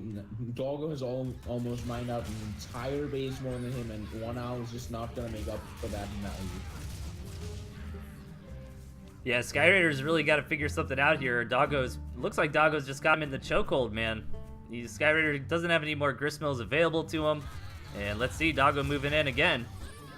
Yeah, he's just gonna really slowly poke at him and get some damage done, and then retreat and try to bait Sky Raider out of his warrens to try and fight in unfavorable situations. Yeah, I like how patient Doggo's being. That's probably the correct play here. Yeah, because he knows Sky Raider doesn't have the eco to go for 1 owls, really. He knows he can't do that. Yeah. I would like to see Doggo use his squad mount or his camps or something to put down the mill though, if the half off. I definitely think he could do that, and smoking with the skunks is not going to lead to anything because Sky Raider has pigeons, so nothing significant is going to die from the skunk gas. All right, let's see it, man. Sky Raiders almost got back to an 8-farm economy. I'm not sure, like what do you even build here for Sky Raider? Gonna try to get some snakes. He has to somehow sneak out even more owls, which is gonna be so difficult, especially now Doggo is going for his 3rd wolf. So wolf buff shenanigans is definitely gonna be on the high, and because he has wolves, his economy is also just better. Yeah, that's true too. You can't discount the wolves buffing up the pigs there, helping them mine faster. Just more poking and prodding coming in. The pigeons are helping out a lot here, but even if just like one squirrel dies in these pokes, you know, that adds up over time. And yeah. Remember, you always gotta mine those farms. Gotta get all those minerals out of the farms. Yep. Yeah, absolutely. Those sweet, juicy minerals, man. I won't tease you with that again. Again, here he's gonna run it with the skunks here. It's just, I don't think this is the correct play. I think you should really just be trying to take down the mill there with some squirrels or some cams or something like that. He's not really gonna get anywhere with trying to skunk poke like this. Yeah, Sky Raider's finally able to sneak in a couple more owls. Nice little runaround play here from Doggo, cleaning up warrens wherever he can on the map, just getting some extra value. Here's the camps that I was looking for and I was talking about. He's going to poke with squirrels here, get that mill down, and that's going to remove a shield and give Doggo more territory where he can perhaps build some forward wire. And he's actually going to do that just now, as I mentioned it. Put down some wire there ahead using his new territory. And that's going to help him hold the line here. And if you notice, if this goes into a starvation game, Doggo is going to win the starvation wars because he does have an empty farm. Yeah. Yeah, it's very important that Doggo was thinking ahead like that. It can be a really easy mistake to make, and Sky Raider really doesn't have an option if we get to starvation here. But I think Sky Raider's hoping maybe with the 2 owls he can push through. Like, his economy is doing better now than it has been most of the game against Doggo. Yeah, as long as Doggo doesn't accidentally buy the farm and then wolf buff it to death. So he has to be a little bit careful of how he places wolves, because that happening could be pretty bad. Alright, clears out that barbed wire. He really wants to get that barbed wire more far forward. It's almost counterproductive if it's behind where the engagement line is, because it slows down your retreat. So let's see. Yeah, he's going to try to get this mill just to expand his territory as much as he can and just overall be more of a pain in the ass to Sky Raider here. But a little bit of pokes and prods again, and I mean, I like these little attacks from Doggo. Like, a lot of the times he gets a warren, he gets a couple units, but the snakes being here can kind of get flipped on its head as Doggo has no pigeons, so I don't know, man. Yeah, this is really, I still think that it's not looking good for Sky Raider. He does have 3 owls now, though, but against 6 skunks and almost 4 wolves now. This is getting, I have never seen a game like this with 4 wolves and 6 skunks and no falcons. Because falcons just don't exist in this deck. I'm really surprised that Sky Raider was able to get back up to 3 owls, man. That's pretty impressive. Yeah, you would think this game would have ended long ago, but it's just been so long a game now that there's almost no food left of the map now.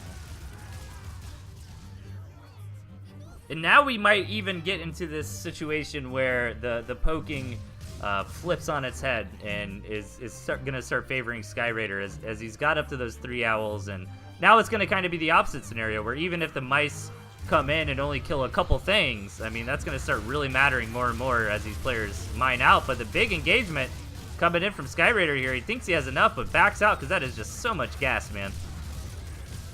And those 6 guns are putting down really good gas here. And it's going to take out a few units from Sky Raider, but again, he only really loses a snake, a few squirrels. It's nothing really major.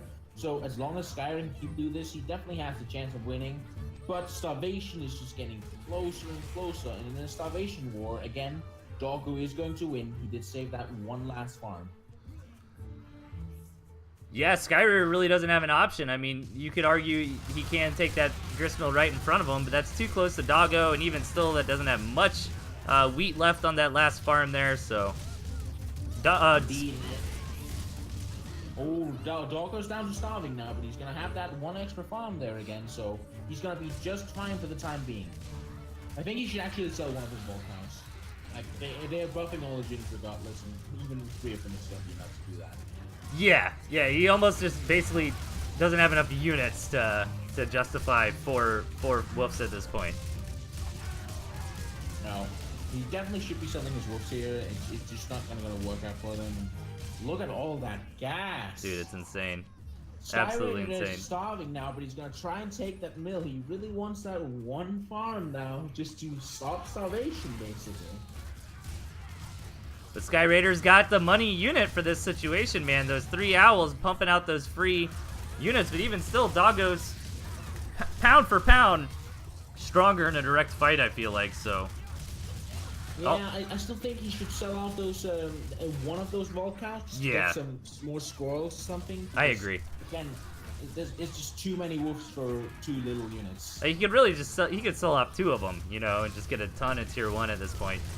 The Sky Raider might have enough, man. I think this massive free mice is starting to break the back of Doggo. Even if those mice only kill 1 or 2 things, there's no economy anymore, so every squirrel counts at this point.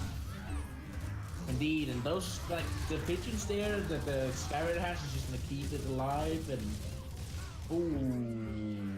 Yeah, it just he doesn't die quick enough when the skunks just don't deal enough damage here to T2 that the own Sky Raider has. So even if he can kill the mice, he just can't kill these squirrel and skunks from Sky Raider quick enough, and as you can see now, the whole army goes down and he has to tap out. Yeah, Sky Raider takes it off a really nice comeback, and I agree. I think Doggo really could have even sold 3 of those wolves at that point just to get a front line. Like, at the end, he still had some army. He just kind of only had support units at that point, you know. He really needed some meat shields on the front. Yeah, I'd like to have seen that wolf definitely being sold for squirrels. Probably just squirrels. Lots of squirrels. Yeah. Alright, that was a little bit longer than I had expected, so... Are you out of here, man? Yeah, but do me a favor. Put on the replay. We must spread the word that the chameleons are not worthless because of the existence of Toad, and that chameleons are more interesting than put them in the front lines and don't micro them or anything because they're boring statistics. No, they're not. There's a little bit of pleasure. You're right on, man. I'm here to spread the chameleon propaganda. Right on. All right, man. Yeah, I'll get that one lined up and I'll put it on next just for you. And all right, thank you. I'll be watching from my grave. Right on. I appreciate it, man. It's always a pleasure casting with you. Until next time. Yeah, thank you. I'll maybe try to sleep more during the day to get up here, so yeah, I can stay longer. But so far, it's been a real joy. Thank you. Yeah, man. Anytime, dude. Take care and get some sleep. Nah, I think I'll watch a little bit of Twitch first. Right on. All right, man. I'll talk to you later. Yeah, have a good time. Goodbye. See ya. And oh, darn it. It's always hard to tell sometimes when you're like in the middle of goodbyes when they're actually done. I cut Jet off a little bit. I'm sorry, Jet. I didn't mean to cut you off, my man.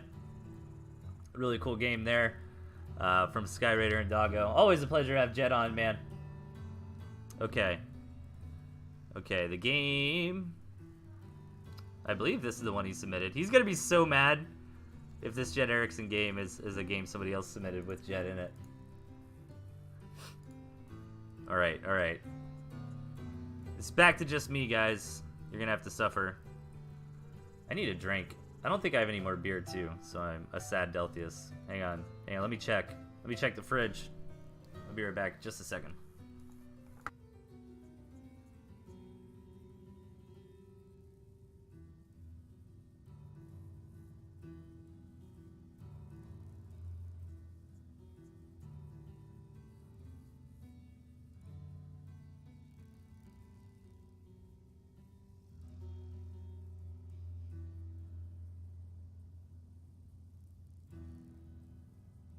Alright, I'm back. I'm back. No beer, party is over. Finally, I don't have to hear his voice anymore. I like Jet's voice, man. Okay. I did have one more beer left. It was hidden in my door. My fridge door. Alright, guys. Let's watch a Jet Eriksen match. Let's get into it. Alright, spawning at the top, we've got Iris. And his opponent to the left, Jet Eriksen, aka spanning NGs makes you lose. Alright. So Jet's a dirty bastard, and he's got moles and balloons in his deck. and Iris, look at this virtuous nerd with the fox, man. Fox Toad. I'm obviously kidding, man, but it's kind of cool. You don't see moles as much as you used to. I think it's nice, yeah, like the little mole aggression that Jet's doing now, really keep your opponent on their toes. And Irish did see that, right? Yeah. So he knows it's coming. He can try to build a little turret up here. I like stuff like this in the early game. Don't just let your opponent go straight to 8 farms, you know. Make sure they're scouting around, paying attention. That's one of the worst ways I hate losing is when I'm just kind of being lazy on my scout, right? Like, I'll scout them the first time, and then I'll scout them the second time, and I'll be like, all right, everything's fine. Go scout the map, and then they sold and went for a 5-farm double or something. I'm just like, oh! So you really, your first 3 scout abouts, man, really need to be towards your opponent's base, stay on top of what they're doing. But yeah, moles serve a couple of different purposes now. You can do that little 1 mole harassment, as you saw Jet do there, to try to pick off a farm or 2 on the edges, mainly while it's building if your opponent's not prepared for it. And then moles can help you out in the mid game or even the late game for reinforcing an offense or a defense, you know, in a clutch. And then also moles allow you, I think one of the big spots I really like to see moles nowadays, and like to see them use this way rather, is little flank attacks of moles. You know, like if Iris took this base later on, Jet builds some moles here, pushes them in, and then moves out with his army at the same time. Like, stuff like that is pretty slick. Tell you better not skip mine. How would I skip Meow Kaisers, man? I would never skip Meow Kaisers game. Are you kidding me? I've got a lot lined up for tonight, man. I put 15 on the docket, so we'll see if I can make it that far. Just as a way to say thanks to all you lovely nerds continuing to send me replays, man. I appreciate it. I got a lot of replays in the stockpile at the moment, so it's always nice, man. Always makes me happy. So nothing crazy this game, besides a little bit of mole shenanigans in the early game from Jet. Both players just getting up to some tier 2. Jet going for a bit more tier 2 than Iris at the moment. Iris's build is a bit more of the standard. I don't know if he did this exactly, but like the 8 farm, 2 tier 1, into tier 2, into 2 more tier 1, and then you have about, you know, 12. You're getting up to 15 tier 1 as you move out for an attack, which you don't necessarily have to move out. I mean, Iris has a really nice position on this map to just try to macro up, rather. But this is kind of the time where you would push out. And meanwhile, Jet is going to end up with more tier 2 faster, obviously. We saw guys do this a bit more often a little while ago. It is greedier. If Iris really, this map's kind of big and awkward, so I like, if Jet factored that into his decision to go for 2 pretty quick tier 2, I like that a lot. But you got to be careful, because sometimes you can get ran over by tier 1. But with these chameleon strikes, very nicely done there from Jet, sniping a ferret,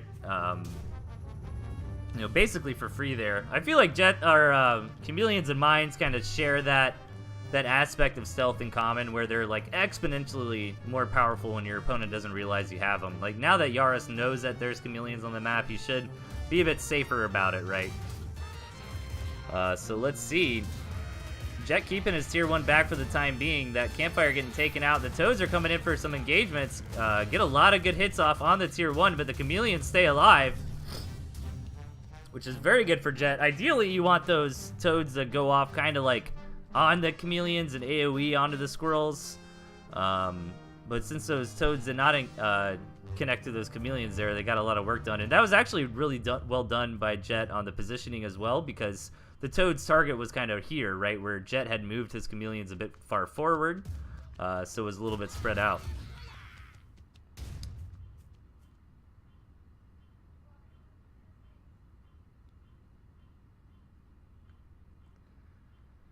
All right. So Jet's actually been getting really far out on this map, which is fantastic for him. He's probably worried about the ferrets, and he doesn't want to get contained in. He doesn't want Iris to be able to take this base, take this high ground, and kind of force Jet just on the 2 bases and campfire. So I like this a lot by Jet, if he can get away with it.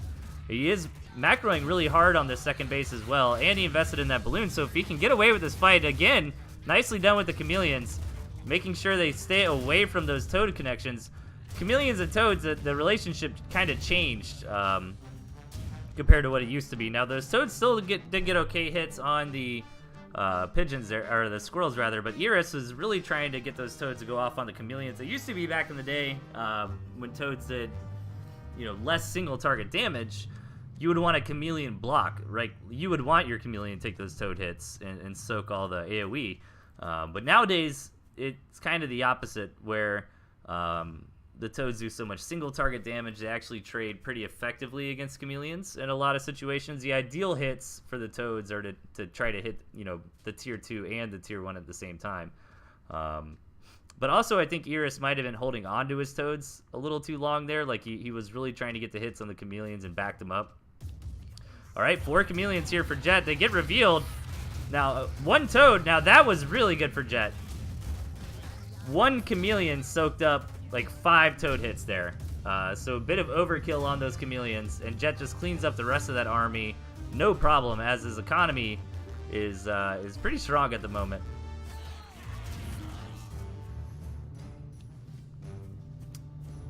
Like, how was that 1 chameleon unstealthed when the rest of them were stealthed? That was crazy. I wish I could rewind, man.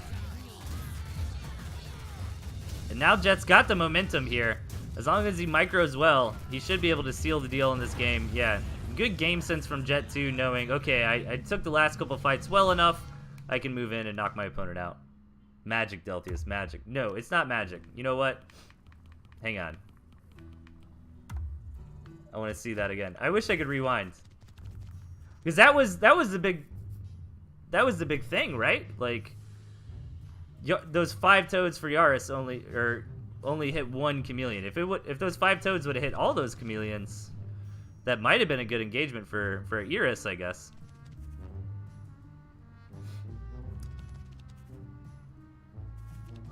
No, everyone use more cabs, that is all. Okay. Let me take a closer look. I think it might have just been where it was in position to the units.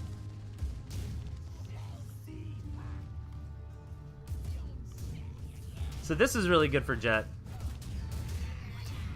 Iris overextended with his ferrets there because he wasn't aware of the chameleons at that point.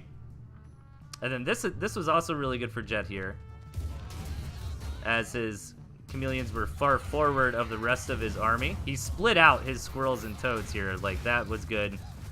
Moving the chameleons over to the side. Those toads still got really good connections on the lizards, but having the chameleons alive was quite good there. But even still, at this point, the biggest loss for Iris, I feel like, was that ferret.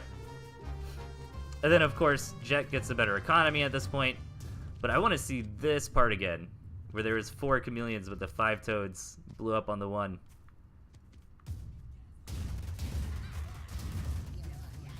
Okay, see, this is what I was talking about earlier, where Iris might have tried to overcommit to engaging with the toads there, or to holding them off for too long.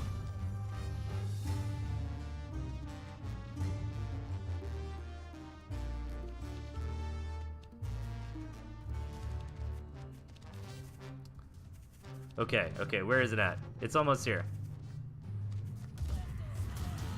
Oh, I guess, yeah, it was just the... Okay. Yeah, I think that was just kind of, I don't want to say, like, lucky, but it looked like a little bit of it splashed on the second toe, but the back chameleons they were far enough away for when the big pack of toads, you know, smashed into the chameleons there. They only went off on the first one and did a little bit of damage to the other one, so toads 3 and 4 were still alive in the back. Nicely done.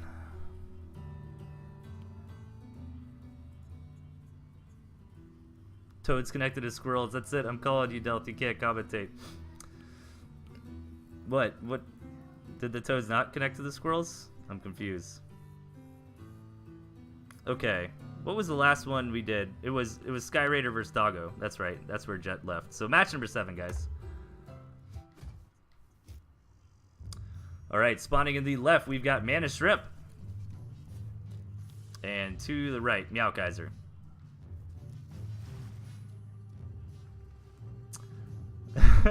What is the chat raging at me? What did I say? All right, what do we got going on this map? Meowkaiser actually doesn't have the best spawn. It's kind of a shame because it looks like the map was like almost gonna put a gristmill here and then it didn't. But I don't think Meowkaiser's totally screwed on this map. He can move out, secure this area. If Meowkaiser can split the map in this position, it'll give him access to a second and third base, a campfire. But overall, I like the spawn from Managed Shrimp better here. It'd be easy for Mana Shrimp to take these southern 2 bases, and obviously easy access to 4th and 5th as well. But a lot of times we don't see it really get there. Kind of cool that Mana Shrimp is running Owl Fox. It's an interesting combo. Fox kind of for the early to mid game, where the Owl picks it up in the mid to late. You said they connected to lizards. Oh, yeah, that happens. That happens, you guys. Sometimes when you're just constantly talking, you'll mistalk from time to time. I almost said mistype. I almost misspoke as I was talking about when you misspeak. So there you go, man. All right, nothing crazy this game. 8 farm, double tier 1 coming out from both players. So let's see who decides to throw down a first tier 2 or maybe take an expansion. Mana Shrimp does have the option to try to get a quick Fox. Not the best map in the world for it. And the Warren placement, yeah, he could kind of try to get something there. But I would be a bit hesitant about going for a Fox Rush here. Instead, Mana Shrimp is going to just take that expansion. He's got the Owl as well, so he doesn't feel a lot of pressure to just end the game immediately. He's got some things he can transition to in the late game. Meanwhile, Meowkaiser is going for some fast snakes, man. I always like seeing stuff like this. There's a lot of potential for some cool micro play. Meowkaiser stealing my heart here, man. Building a couple moles. Now, he's building these moles so early. I feel like he's going to want to move out like right when the first snake is done. Yeah, he realizes he built those moles a bit too early. And instead is going to change it up, get an artillery cannon down. You don't see arty cannons too often anymore, but they're still really strong. They just take a long time to build. And this artillery, it's built a bit safer than Meowkaiser could have built it. He could have built it like on the edge of his territory. But it will still do a good job of defending that natural base eventually.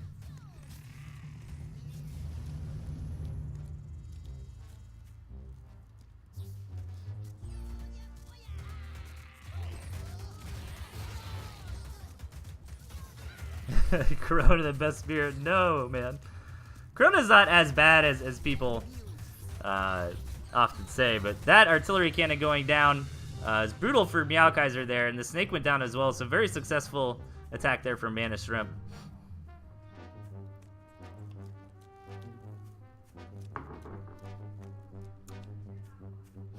And let's see, Meowkaiser's being a little bit too defensive, I feel like. Really wants to get down like a balloon or artillery cannon or something. There he goes. Expands out. Now, he has had this campfire for, like, what, a minute or two at this point. So he has had a slight economic lead, and Mana Shrimp hasn't gone super crazy on his second base yet. So Meowkaiser's still in okay position, but really lost that early previous engagement quite handily. So he is playing from behind, but he's not out. The Mana Shrimp going for a lot of toads here.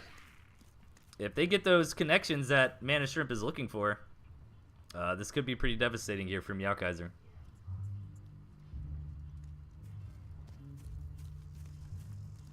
Straight whiskey, no chaser, feel the burn. That's what I'm talking about, Dingo. You know what's up, man. Alright, alright. So the artillery cannon is going to get up this time. I don't think Mana Shrimp has seen that one go down yet. Since they take so long, you can almost just try to like hard engage before the artillery cannon is finished.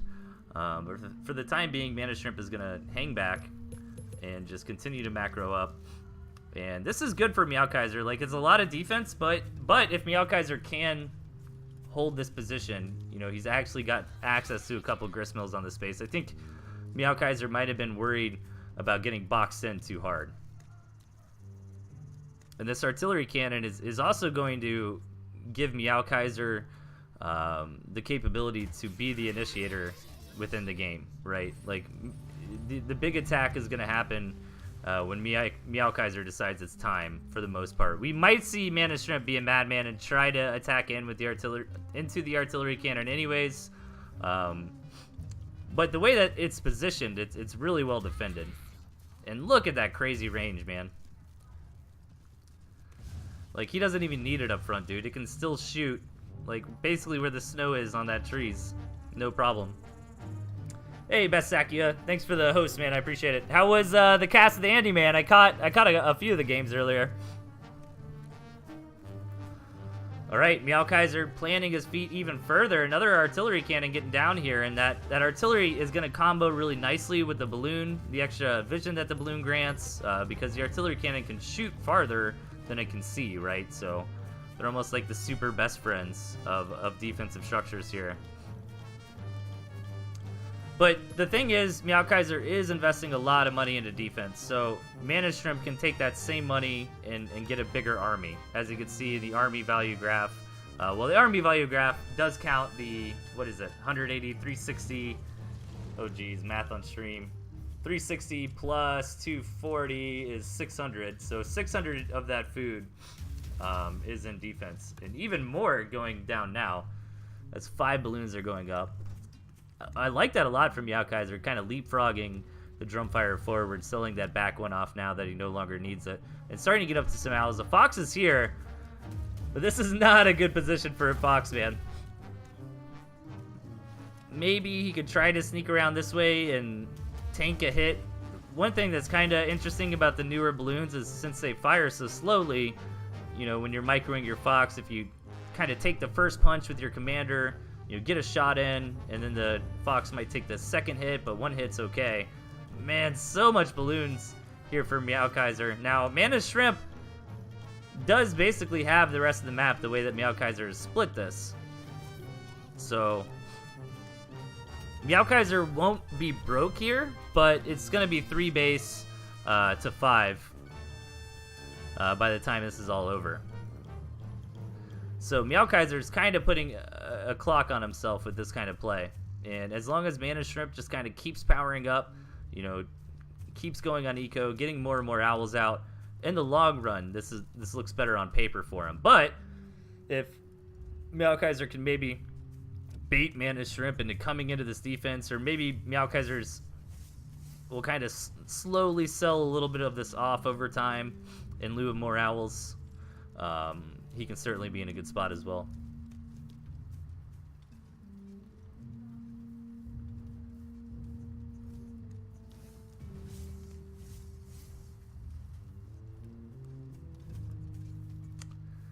Okay, lots of owls coming in for Meow Kaiser here, going up to 5. So we're going to be an owl versus owl scenario. So Mana Shrimp, I don't think he's aware of the owls yet, but he needs to sell off his toads.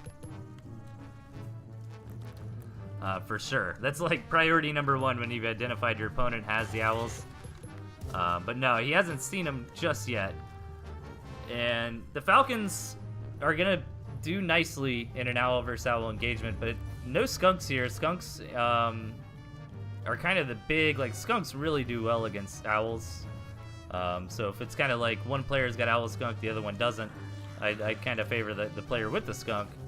But Mana Shrimp has seen these owls out from Meow Kaiser now, so most likely you should be selling off these Toad Warrens.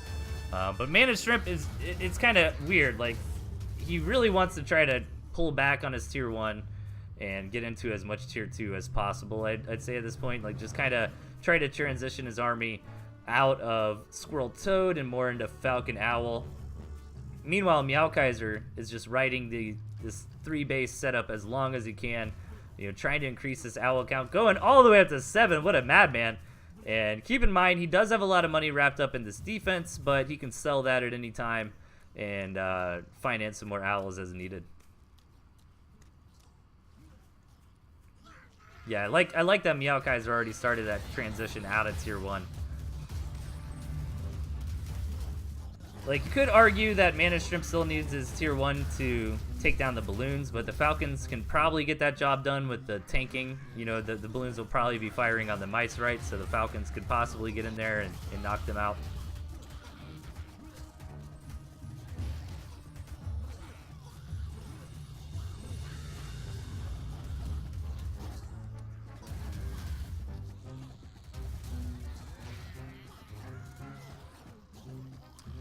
Oh, man, I don't want to point it out too often, but I do think a critical mistake here for Mana Shrimp is the Toads. Now, granted, the Toads are supplying some AoE, which is nice, but they're doing AoE damage against free units, right?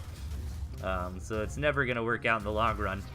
And this is starting to look good for Meowkaiser. He's getting such a crazy amount of owls out. He's starting to win the Mice War on the ground here. As, again, we don't see any skunks from either players. And this Fox is not being super, super useful. Now, he is keeping the Fox alive, so that's good, right? But in the fights, most of the time, the Fox is just probably, you know, sniping off a mouse or squirrel tops, right? So Meowkaiser actually might have enough here since he's got the superior mice numbers. Since Mana Shrimp still has Toads, his mice trades are going very well.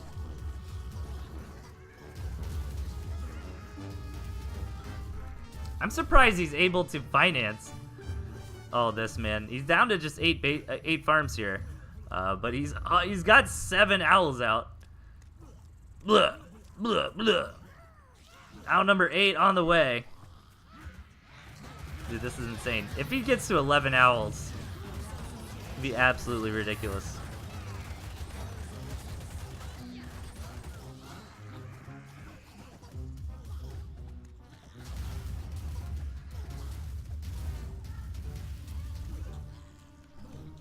Yeah, I think Meowkaiser is just gonna kind of win the war of 1,000, you know, death by 1,000 paper cuts here, right?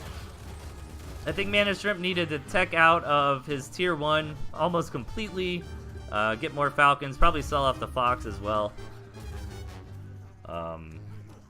Man, is Meowkaiser really gonna finance these 11? He's not yeah, I think he's already got them bought and paid for. Number 11 should be under production at the moment. Blech, blech. So many mice here from Meowkaiser. Mana Shrimp is just not going to have enough anymore. The Fox almost goes down as well.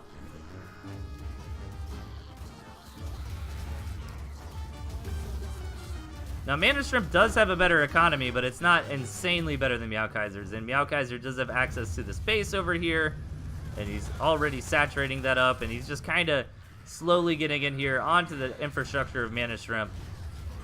Now, most of his mice being over to the side might actually give Mana Shrimp an opportunity to get something done here. Doesn't look like Meowkaiser is able to sell these farms off, so gonna take some decent damage. Lost those building farms around the gristmill, but the mice end up finishing everything off in the 9 o'clock position. Get back in time to prevent Mana Shrimp from just knocking out that gristmill. 11 owls, dude. 11. 11's a lot. He needs to just go for the world record here, man. He needs to try to get that up to 20, man. That's rookie numbers, 11 owls. But instead he does probably the correct choice there, the smarter play. And just trying to get some more squirrels to reinforce this push. He really needs more squirrels to deal with these falcons. Like, it's hard to target fire these owls with so many units underneath them, but in theory, if Mana Shrimp can use those falcons to target fire down on these owls a little bit, that would help him, but the damage has just simply been done at this point. Meowkaiser just kind of playing the knockout game at this point. Finds the last structure of Mana Shrimp, and that's going to be that. Look at all those mice, man.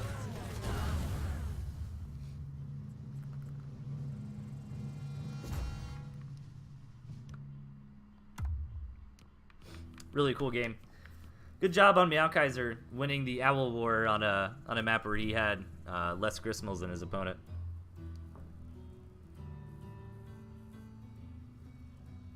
"11 owls off 3 base. I didn't even know you could do that. It wasn't just 11 owls either. It was like 11 owls, you know, 5 or 6 balloons, 2 drum fires. It was a lot of stuff. Match number 8. Okay, spawning in the bottom, we've got Frog and Miss Clicker. And their opponents to the right, Red Dino and Noid. Okay, this is a 2v2, right? Yeah. You never know, man. I've seen free-for-alls with spawns like this, and you're just like, really? Normally, like, there would be a wall right here, but then one player just puts down a balloon, and you're like, man. That's pretty rough. But yes, so far, nothing crazy. Red Dino, gonna start off with a 5-farm Warren. Pretty par for the course in 2v2. Mistclicker is gonna do the same. Just kind of making sure they're not getting attacked. But Red Dino, he's doing the impatient dance of I want to throw down another tier 1. He's actually trying to throw that down.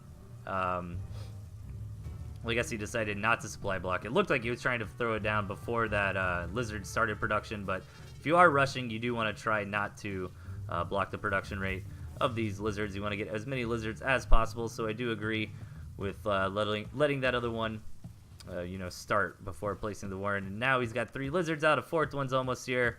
He's going to see if he can make some trouble happen. He's coming over to Frog's base. He should be able to get a farm, as Frog has got no units here. He tried to go for a quick gristmill. Sells off a farm that is nice, but ends up losing 2 farms there. A couple of lizards remain here for Red Dinosaur. And he's overextending a little bit, but at the same time, he's making Frog sell stuff off. He's making Mistclicker get over here and get involved in stuff. And what was he going to do? Like, live with 2 extra lizards?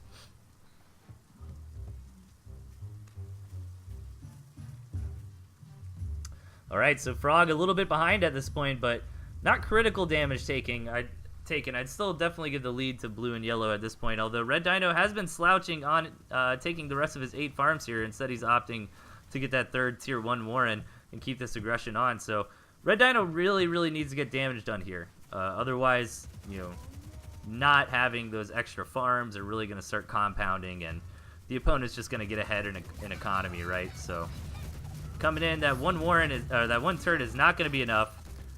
The Warren was sold by Frog, and the pigs do not go down. Nice hold by the Red Dino.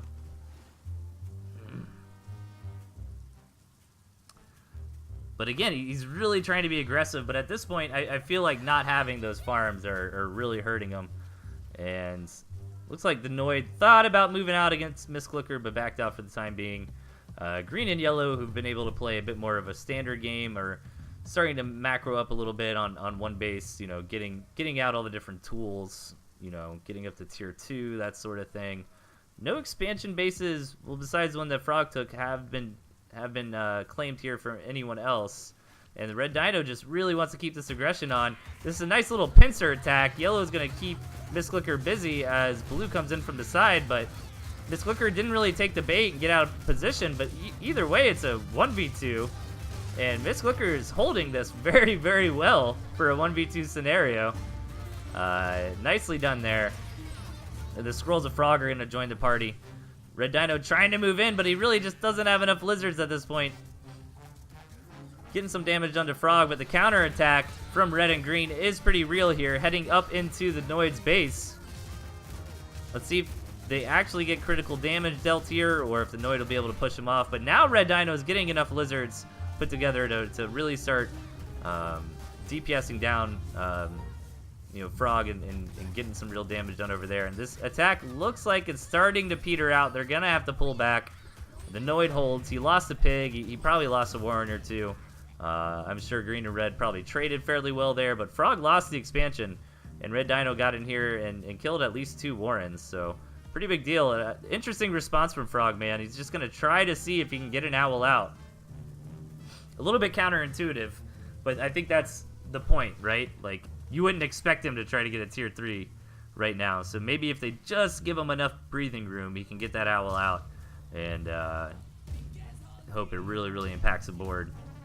But blue and yellow look like they're thinking about moving out on Mistclicker. No, instead Red Dino. Red Dino has really been trying to take advantage of the big split. I haven't really mentioned, just how far away Green and Red are from each other. It makes it a lot easier. I mean, look how long it takes for Mistclicker to respond. You know what I mean? Like, Green and Red really should be muscling for this position here and try to set their army up, probably up here with this gristmill, right? To prevent that sort of thing. Now, Yellow's moving in against Mistclicker as Mistclicker's army is out and about on the field. That skunk almost just walks on by, as there's really not a lot of squirrels here for the Noid, and I think the Noid was target firing elsewhere. But Mistclicker is actually getting a lot done against the Red Dino at the same time. There's kind of engagements happening all over this map. you know, Mistclicker went over and held the attack from Red Dino, kept Frog alive, and pushed in for a counterattack. Overextends a little bit, but not. I mean, he got a lot of damage done with that attack. But it looks like he's gonna die in the process, as the Noid is knocking everything out in the main base with Mistclicker. So it's all down to Frog, man. Now, Frog does have a second base up. Frog's got the best economy in the game at the moment. He's got the Owl. He's got a plan. He's got a dream. He's got one shot. Is it going to be enough as Mistclicker, his teammate, gets sent to the kitchens? And now Frog is put into a 1v2 scenario. Lizard's trying to run around, but the mice are here to take him out. Is going to get some damage regardless. That building campfire, or building farm went down. But other than that, Frog holds him, pushes him back for the time being. And now Frog is actually going to win a nice attack, nice engagement here against the Noid as well. This is kind of dream scenario for Frog in a 1v2. He kind of fought both of those armies in 2 separate 1v1s. And since he's got the Owl, you know, pushing out some free units for him, he's able to actually have enough value to take those 2 engagements and do fairly well.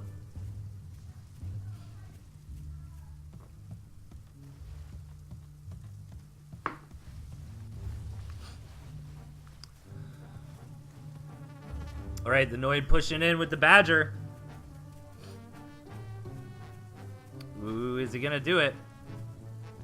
Badger does pretty well against the Owl.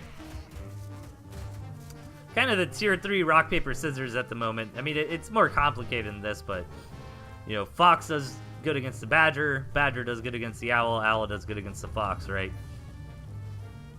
So the Badger is here for the Noid, and I guess an acceptable amount of pigeons. As they say that, though, he sells a couple of them off, which I don't really blame him for, as they are just utility units, and he really needs to get his economy back up and running. But the big thing that Frog has going for him here is that economy, man. He was able to get up to his second base, but he's got a window, because yellow and blue are starting to stabilize. Red Dino's got a second base up here in the top. The Noid's taking this base, you know, basically the natural expansion of his main, so... yeah, Frog's got the economic lead at the moment, but it's not going to last forever. If he hangs on for too long, then yellow and blue will be able to stabilize, and it'll just become numbers at that point. These mice need to get something done here, but with the Badger out, I just don't see what Frog can really do anymore. Like, he doesn't have an overwhelming army. And yeah, he's got the better economy, but that's going to go away soon.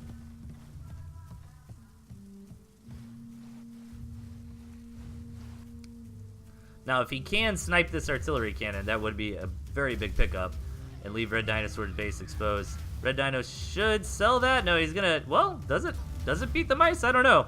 I don't think I've actually seen this scenario before. Just a naked artillery cannon versus one owl worth of mice. It looks like it survived one wave, but a second wave, definitely a third wave would take it out.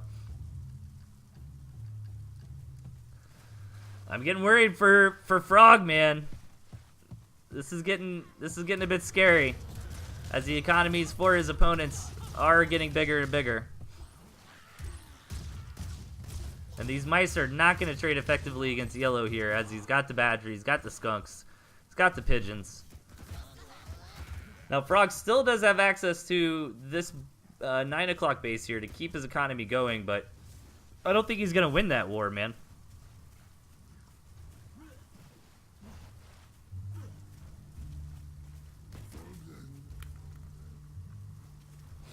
All right, all right.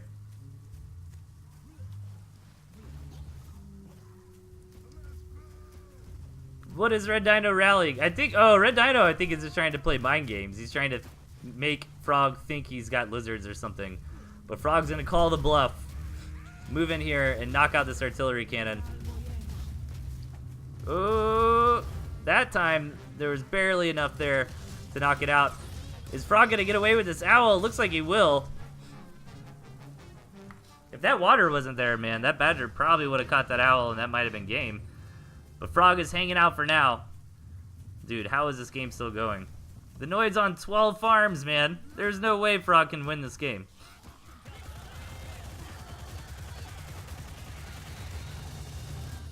Well, to be fair, though, Red Dino is not contributing, so it's basically a 1v1 scenario if you really think about it, right?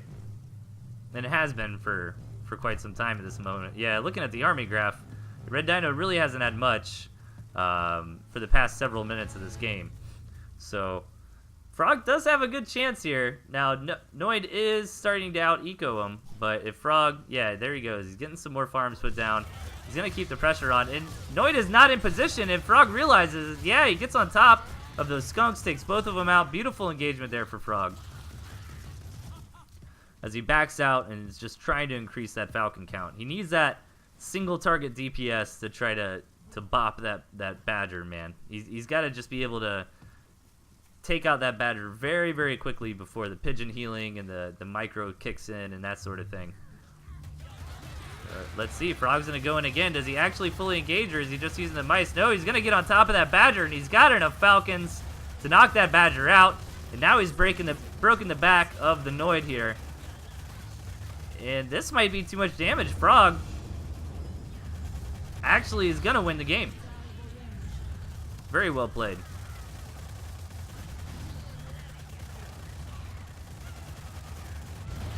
Oh, the Noid being annoying. Well, the Noid does have this mining base, but he's got no units at this point. But I like his style, man. He's sticking in here. He did lose his building tier 3. Oh, no. Now I don't like his style anymore. Now he's just being annoying. Gotta cue the Benny Hill music, right? As Frog just runs around, cleans up these gristmills. But really cool game, man. There's actually a lot of counter aggression going on all game long, kind of multiple attacks happening at once all over the map. And Frog and Mistclicker take the match.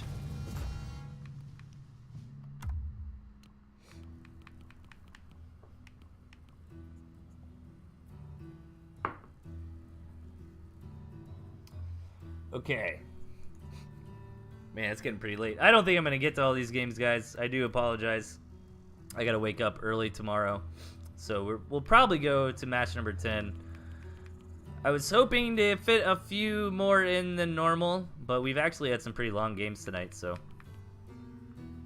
maybe 2 more. We'll probably end the stream right after 10 o'clock or so. So match number 9, guys.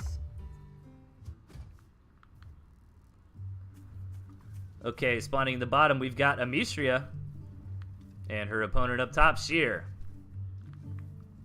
All right, we're going to see both players with Wolf.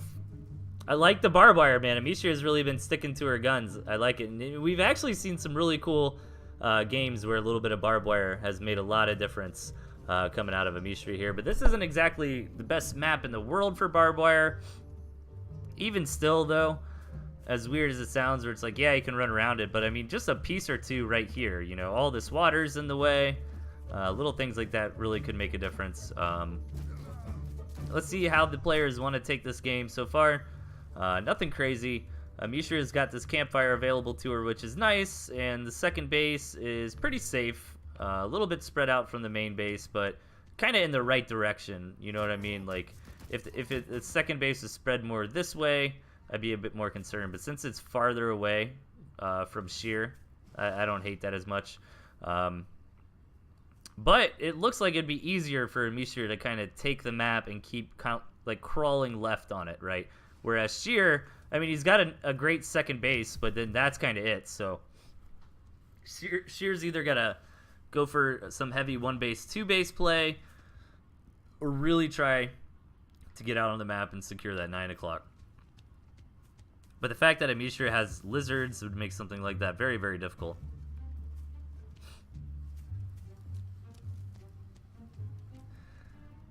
Now, situations like this can be difficult for Sheer. My rule of thumb, though, is as long as you have access to a pretty easy second base, then the map isn't too bad for you. It's really those situations where it's like you can't even get a second base, where the map RNG can be pretty rough. But even still, you can win in games like that. I mean, we saw Meowkaiser off, 3-base economy. I know different example, got 11 owls and a ton of defense, man. So there is a lot of money per base, But it's 300 food per pig. So what, 2,400 food? Pretty good. I'm kind of surprised that we see mirror builds here, at least in respect to both players going for a lot of tier 1.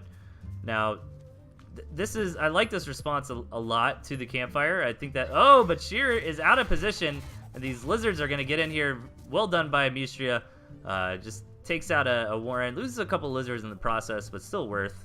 But yeah, if you see your opponent gets a campfire, you can just take that gristmill, throw down 2 farms to try to stay in that eco lead. But that's a lot of lizards here for Mistria. She's going to attack into these squirrels, and lizards are kind of designed to do better than do well against squirrels in direct engagements, but Sheer does hold there because squirrels, when they have that defender's advantage, are very, very powerful. Lizards are actually not that great in attacking into fortified defensive positions like this. Lizards really want to fight out here in the open, where they have a lot of room to spread out and get their surface area, where they're not going to get distracted. Just that range advantage that the squirrels have. Like, this attack is going to be held no problem by Sheer. But the main goal there for Mistria was to deny that tier 2, and I don't think Sheer sold it. I could be wrong, but I don't think I remember seeing that money refund pop up. So Mistria bled off a lot of units to do that, but still an okay trade, getting that tier 2 Warren. I was trying to take out their tier 2, yep. Oh, to knock them off their game. Yeah, I like that a lot. People really underestimate the power of mind games, and like Sheer is going to be hard pressed to even move out from his base anymore because he's seen all these lizards, right? Like, even if Mistria isn't in position to counterattack, she's kind of in his head, and anytime Sheer steps out of his base, he's taking an enormous risk at this point, and that's going to make Mistria very comfortable. Now she can do things like come over here, take this harder base, and kind of save this easier expansion for later.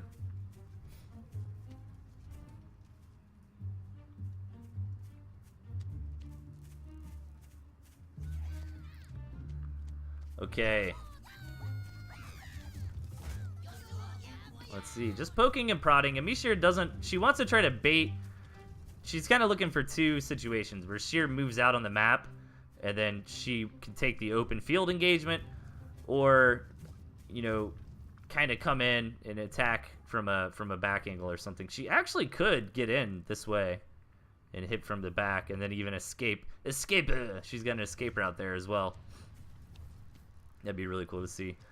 So Mistria is just trying to take up the rest of the map and force this game long, which I like. The way that she's splitting this is very favorable for herself, and Sheer's, it's kind of in Sheer's, he's the one who's got to figure out a plan to end this. Otherwise, Mistria will just out-eco him in the long run. Mistria is still, okay, throwing down some Falcons now, but not until 30 lizards, man. I mean, if you're not going to build 30 lizards, then why even bother? This barbed wire, though, triggers Sheer to move out onto the map, and that's exactly what Mistria wants, to take a big engagement in this more open field scenario. Trade's okay, but overall, Sheer wins the fight, and is going to push forward. Is Mistria going to have enough on the re-rally? She might be in a tight spot unless Sheer overextends, but since Mistria's Warrens are kind of to the left and to the right, she's kind of getting pincered here, where her pack of lizards can't all, get together to be effective. 1 or 2 lizards running in by themselves, obviously no bueno. But Sheer pushes back. I wonder if Sheer...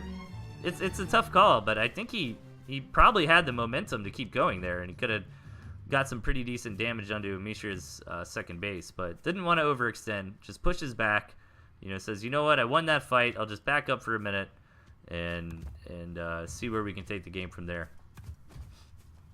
Mishi says, I was expecting 30 lizards to crush that. Yeah, I kind of was too, to be honest, but maybe the fight lasted long enough for the skunks and falcons to really get the damage in.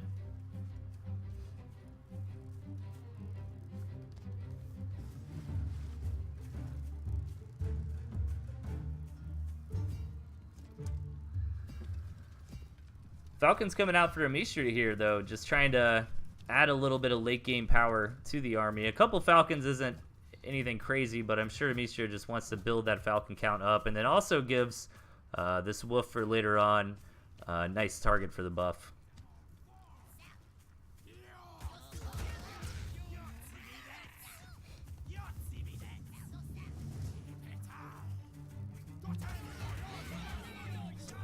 I think Sheer spooked there. He could have won the base race, I think. Yeah, I think so. I think Sheer could have pushed in on that previous engagement. But it's hard to tell, man. It really, you know, you have limited information, and it is very, very easy to overextend. Oh, yeah, now Sheer has found this pocket, or perhaps just, you know, realized now's the time to do it. Sheer is not in position, although there's not a lot of critical infrastructure over here. The Wolf Warren would be nice to pick up, but the Wolf is already on the field, though. Oh, gonna dive right on top of that Gristmill. Ballsy play there. Gets the Gristmill. We're gonna lose basically everything for it. And that's gotta trigger a counterattack from Sheer, man. Like, that is 100% the correct thing to do in this position. Oh, but is Amicia just gonna go for the base race? That's definitely the better response here. Needs to target down those Gristmills, as Amicia will definitely not win in a direct engagement against that army. Ooh, but Sheer took this Gristmill already in anticipation of the base race. Alright, now she's targeting that Gristmill. Wasted a little bit of time there targeting other things, but in the end it won't matter too much, as Sheer does have another Gristmill out on the map. Sheer's even taking some farms on it to boot, getting his units back in position. Can Amicia win this game? I think this might go to Sheer, unless he derps out of position, right?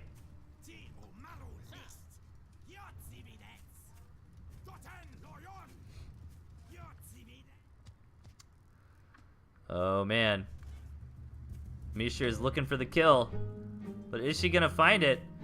I think Sheer, he just can't move his army, right? Like, as long as Sheer just hangs out, you know, keeps his stuff right there, he should be fine. But if Sheer gets a little bit antsy, man, and tries to move out of position and knock some stuff out, Amicia could pounce. Oh, my God. Oh, and Sheer's moving out right as Amicia is coming around. A little bit unlucky there from Sheer, but well played by Amicia. Oh, but did Amicia starve? Oh, her no, her Gristmill got up, but she still starved anyways because she didn't put any campfires or farms on it, rather. Man, that's hilarious. Oh, what? That was insane. Like, that was so close. It was like 1 or 2 seconds. Yeah, I think the Gristmill did get up in time. She just wasn't there to place a farm on it. She could have rallied, then burrowed back and put the farm down, says Bishi. That's very true. It was such a clutch moment, man. Okay. I'm actually going to go ahead and move these so I remember where I stopped. Boom. Yeah, we had a couple longer games tonight, guys, so this will be the last replay of the night. I was too scattered to think of it. Oh, yeah. Dude, the adrenaline in that scenario, it's really easy for us to say things like that, but it's really hard to keep track of it while you're in the heat of the battle, for sure. All right, guys. Last game of the match. Protocam versus Swifty. All right, spawning to the left, we've got Swifty. And his opponent to the right, Protocam. Are you casting from East Coast? Yes, I am. I live in Florida. Yeah, I do the show. If you're new to the show, I do the show like clockwork, guys. It's every Tuesday and Thursday, 8 p.m. EST. I very rarely miss a stream, man. I always do my best, even if I don't feel like streaming, which isn't very often because I'm a hashtag passion lord, man. I love talking about this game, but you'll still get those nights, man, where you don't really want to do it. But I think it's important to muscle through that and stick to the schedule, man. Schedule's important. Let's see where these guys want to take it. Swifty rocking the Fox, but Protogam's got a lot of anti-Fox in his deck. Snakes and Mines and Chameleons. And Weekend. He says woof like any true Floridian. Yeah. Sometimes on the weekends, too, I'll do ranked streams and stuff. I might, well, what, tomorrow's Friday. I got plans tomorrow night, and I've got plans Saturday night. Damn it. Why do I gotta be popular? So, maybe on Sunday I might do some ranked stream. I don't know. Maybe Saturday during the day. Swifty, man, is he gonna go straight? What is he thinking about here? He's kind of debating on what he wanted to spend his money on. Decides to go for a lot of Warrens. You saw this aggressive Warren placement from Protocam. Protocam was kind of, you know, feigning that Gristmill take there. You know, trying to get Swifty to think he was being really greedy, where instead he's just kind of playing more standard. 8 farm, 2 tier 1, into tier 2, into more tier 1. So, yeah, I was about to say, if Swifty attacks right now, before this tier 2 is ready, he's definitely got an advantage. Some good target fire here. Swifty can get a lot of damage done. Definitely a Warren or two should go down. But it's got to really stay on top of the target fire as he gets into this position where you can hit the Warrens. You always got to prioritize hitting your opponent's squirrels. And Swifty's actually got enough there. Protocam taps out. Man, Protocam submitted me like a billion replays, and of course I pick out a loss. That was a really cool game, though. It kind of shows you how to answer that 8 farm, you know, 2 tier 1 into 2 tier 2 build. But I don't know if that would work necessarily if the farms were placed a bit more conservatively and Swifty had had to deal with the pig fire at the same time.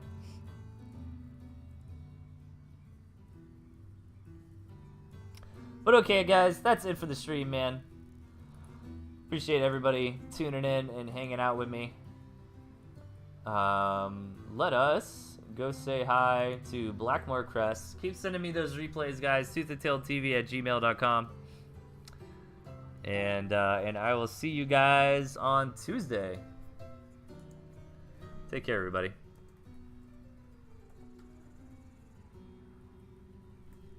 Oh wait, what are we gonna say when we raid? Somebody think of something real quick. What we got? What are we gonna blow up Blackmore Crest chat with?